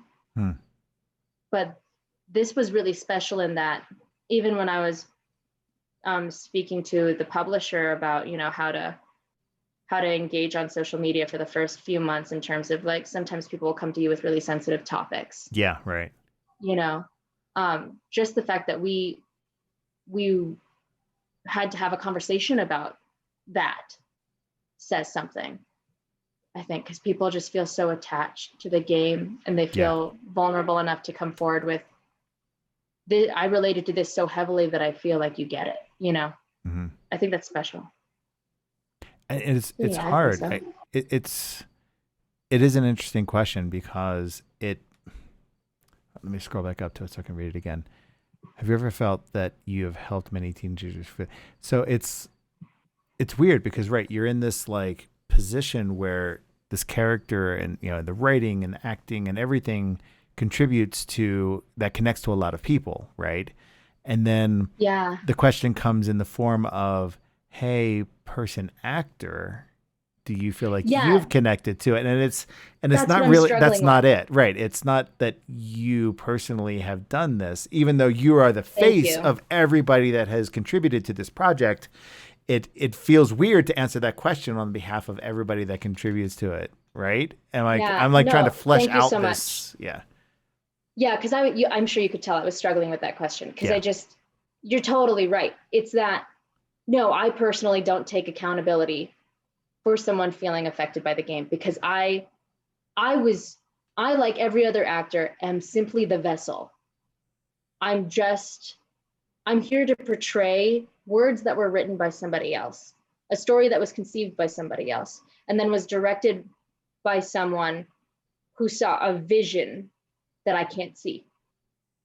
And so it's so collaborative that, like, do I personally feel like I helped people? Not me alone. Yeah. Right. It's more like, at least from my perspective, it's being thankful to have been part of the whole thing that people can connect to. I'm thankful that I contributed to a piece of this puzzle that has helped people. But it's not like I'm thankful that I helped this. It's not that at all. Right. It's not bringing it to the personal level. It's more like it's being thankful that I was able to contribute to something that helps people. Yeah. Sorry, was I unclear in that? Because that's not what I meant at all. No. I'm saying I'm talking about the difficulty of answering this kind of question in general. Not that, you know, you answered it wrong. Because we're both saying the same thing, which is because it's weird. Like when, because you hear this asked all the time, like with like celebrities and stuff, like on like a big panel at a stage and they get up in front of the microphone and they ask like these, let's say, awkward questions, right? Where it's like asking them to personally comment on something for their character. And every time I hear this question, it's always like, how do you answer that? Like, that's so hard because you're not that character. You're the vessel for the character and the writing and everything. And it's so hard to honestly respond to that without either feeling conceited or I don't know, whatever. I'm talking in circles now. Taking undue credit. Yeah. Oh yeah, that was me. That it's like, I help thousands of teenagers a day. It's great. You know, like is it? Yeah. Because I don't. Yeah. Chloe does. Right. The character, the all the people that made this story, the outcome of that has helped people. And we're all part of that, which is really nice. So. Right. Thank you. Thanks for going through that with me, because I was just like, Jesus. Heavy question. Yes. Doce sueños, Mili. Get some sleep. It looks like she's about to go to sleep. So. Oh, sweet dreams. Buenas noches, mi amiga, and thank you for coming. All right. And it looks like Gray Sharp, you're also headed out. Thanks, Gray. Thanks for stopping by. I know everybody's like, peace out. Yeah, they're like falling off.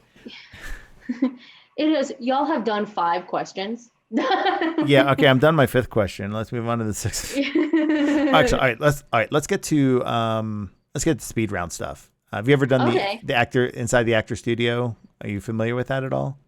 No. Okay. Inside the actor studio, it's a show. I forget what channel it was on, but it was this great thing where this guy sits down and just talks with like A-list actors for hours at a time. And, you know, it's very personal, talk about like life and all these things. Really nice show. Like Tom Hanks has been on it, like all these like big name actors. And at the very end, they do like the speed round of questions. He always asks every actor exactly the same thing. And I'm going to do that with you now. Okay. Okay. And it's fun. Okay. It's kind of, all right. So 10 questions. Here we go. Mm-hmm. What is your favorite word? Amygdaliform. Wait, what? Amygdaliform. What is that? It means almond shaped. Isn't that fun? Okay. That's not what I expected at all. That's awesome. I must be getting tired. I'm loopy. Okay, cool. What is your least favorite word? Guffaw. What the really? What is this? I hate that fucking What word. is even that word? I hate that fucking word. It means to laugh extensively. I feel like that word tries way too hard. Guffaw. Guffaw? Guffaw. Guffaw. I hate it. Okay, hold on. hate the Getting way my it pencil. 2 words, never even knew it existed before 5 minutes or 30 seconds ago. And now, okay, all right. It's the worst. It looks ugly. It sounds ugly. I hate it. It's a bad word. Great. Check. Moving on. Oh my God. All right. What turns you on? When people are passionate about things. And then they do something about it. Yes. Double win. Mm-hmm. Very nice. Well done. What turns you off? When people are all talk. Yeah. All right. All right. What sound or noise do you love? The sound of my cat purring. Oh, smelly hair. And also he does this like mouth breathing thing where he's purring while he does it, but he opens his mouth while purring and it just sounds like and I just sounds like a little pig. Like you probably listen to that all day long and just sit there and giggle, just listening to it. I love him. Oh, little guy. I love my boy. All right. What sound or noise do you hate? Sound of people eating. Really? I hate it.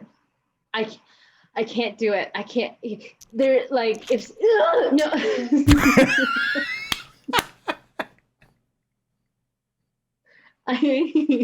All right, I'm gonna put these back in. I hope you're done. I'm done. I'm done. I was just testing the waters there, and that was okay. You didn't disappoint. So I guess you're not into the ASMR streams, then, I suppose. No. Okay. Oh God, you look terrified. Any small, intense noise, I can't stand it. I can't stand it. Especially when it's repeated. When people eat soup, it drives me batshit. I can't stand it.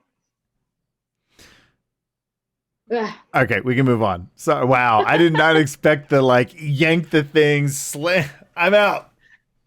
I'm done with you, Webb. All right, this one's fun. What's your favorite curse word?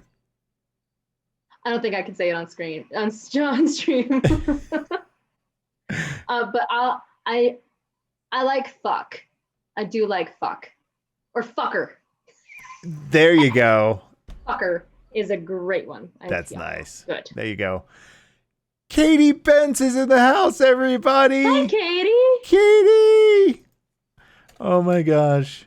So, got to give, there's a shout out for Katie Bence. You guys all know Katie. But if you don't, please go check out Katie. Katie, if you don't know, is the actor behind Steph Gingrich in Before the Storm and True Colors. So go check her out. She's awesome.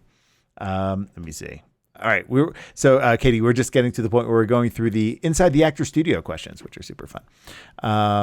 Fucker. I like that. That's good. Because fuck is, that's like a go-to. Like everybody's got that word, but like fucker, that's good. That's like unique. All right. What profession other than your own would you like to attempt? I'm guessing directing and producing is kind of too inside the realm. So we'll go outside for fun. Yeah, go outside the realm. There you go. I love baking. I'm really bad at it. So bad at it. I'm not good. I'll send you, if I can find them, I'll send you pictures of these cookies I made. Okay. They look like Lego pieces. I thought you said bacon. Like, Oh yeah. but baking makes more sense I'm going in to that become context. professional pork. I'm going to be a professional porker. Wait. No, pork. Just I know. professional pork. Just I'm going to be I pork. am Okay, bacon. got it. Great. Yeah. I am bacon. Oh my gosh. So baker. Oh, so you just like burn everything you do, or you're bad at it? Or... No. Oh, you just. I don't burn it. Oh, It's okay. just not good ever. It doesn't taste good. I'd like to try better at that one. Okay. What profession would you not like to do? Probably being a chemist. I can't really think about anything that I can't see. Like if you told me these things are made of atoms, I'd be like, fuck you. Like they're like tiny little things you can't see. Can't see it. You can't. If you can't see it, it's not there. Nope. I don't understand it. Yeah. I don't understand that or time. Personally, I'm really bad at like conceiving either of those things. Yeah, that could be a mind screw for sure. Especially, see, I'm all into the philosophical stuff, so I won't even torture you with my thoughts. But wow, it wouldn't be Chemist. torture. But yeah, no, I can't do chemistry for shit because I think a lot of chemistry needs to be visual. That's why Yeah. they have all the little like boop boop boop doo, Yeah. you know, like nope, not for me. So I'm with you. My wife is a chemist. She just got her degree like 3 months ago, and she just started working. But anyway, as a chemist, she's super excited about it. But yeah, I don't get it. Like I'm excited for her that she's excited, but like, and she's like a brainiac. Like she memorizes the stuff. But you're right. Like if I can't visualize it, I'm screwed. I agree with you. That's yeah. Okay, and let me see. Are we on number 10 already? Yeah, we're on number 10. If heaven exists, there it is. If heaven exists, what would you like to hear God say when you arrive at the pearly gates? I have so many questions. Wait, because the first thing that popped into my head, I was like, there's a cold case I would really like to know the answer to. And then That's I'm realizing so now maybe specific. the question is more along the lines of like greeting me, right? It's not that I get to ask God questions like it's a Q&A. Yeah, what would you like to hear him say when you arrive? You want him to say, "Hello, Rhianna, blah, blah, blah, blah, blah, blah, blah." No, I just wanted to say, what's up, fucker? You want God to say, No, you "What's want up, him to let fucker," to me you, in. and then let you... Just let me in. We'll catch up later. I'm sure there's plenty of people behind me that he needs to say hi to. So we'll do it later at it'll be like Harry Potter style at the Great Hall where like all the teachers kind of shuffle them in. Yeah. But when Dumbledore talks, am I saying Dumbledore's God? When Dumbledore talks to everybody, that's when you get to hear Dumbledore. You know what I mean? Yeah. Okay. That's still my favorite answer. What's up, fucker? What's up, fucker? Just let me in. Because I'll probably be tired. I want to go bed. So just to clarify, this is what God's saying to you. Yeah. Okay, cool. I'm just making sure we're on the same page Not there because that everyone. makes it even better. You know, not everybody, just you. I don't want God to say that to my Lola, you know? Right. I want that lady has been praying all her life. She should not be greeted with "What's up, fucker." Actually, that sounds on brand. I think that's right. Okay. Very cool. Oh gosh. All right.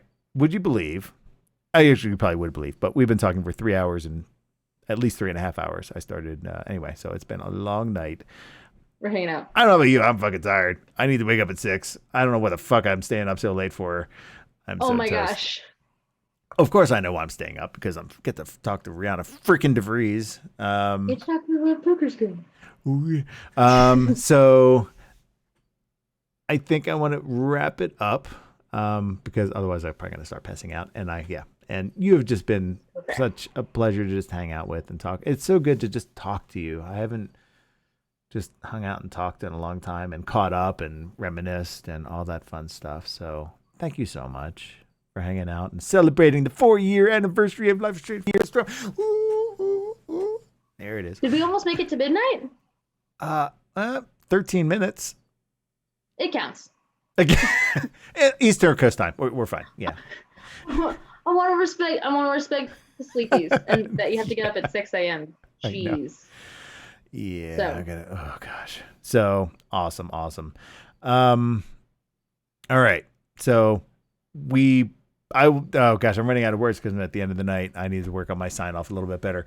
Thank you so much, Rhianna, for hanging out with me for those couple hours. This obviously isn't our last conversation, but let's catch up more. Oh, you're going to let me know next time you're doing a comedy thing, right? Mm-hmm. Yeah. Oh, God help me. I'm going to figure this. We're going to figure something out. Oh my gosh. I still don't know what I just did, but I was able to do that acting thing, so I can drum up the courage and make it happen. So, you can do this. I can do this. It'll awesome. Be fine. You'll be great. All right. Thank you so much for having me. Cool. Everybody say goodbye to Rhianna, and everybody saying thank you and goodbye and all that fun stuff. So thank you. Have a good night. Bye, y'all. Bye. Thank you. All right. Guys, that was such a treat. That was so much fun. I don't even know what to say after something like that, but Rhianna is such a great and special person. Thank you all for hanging out with me and bye, smelly ham. That's awesome. Oh gosh. Oh.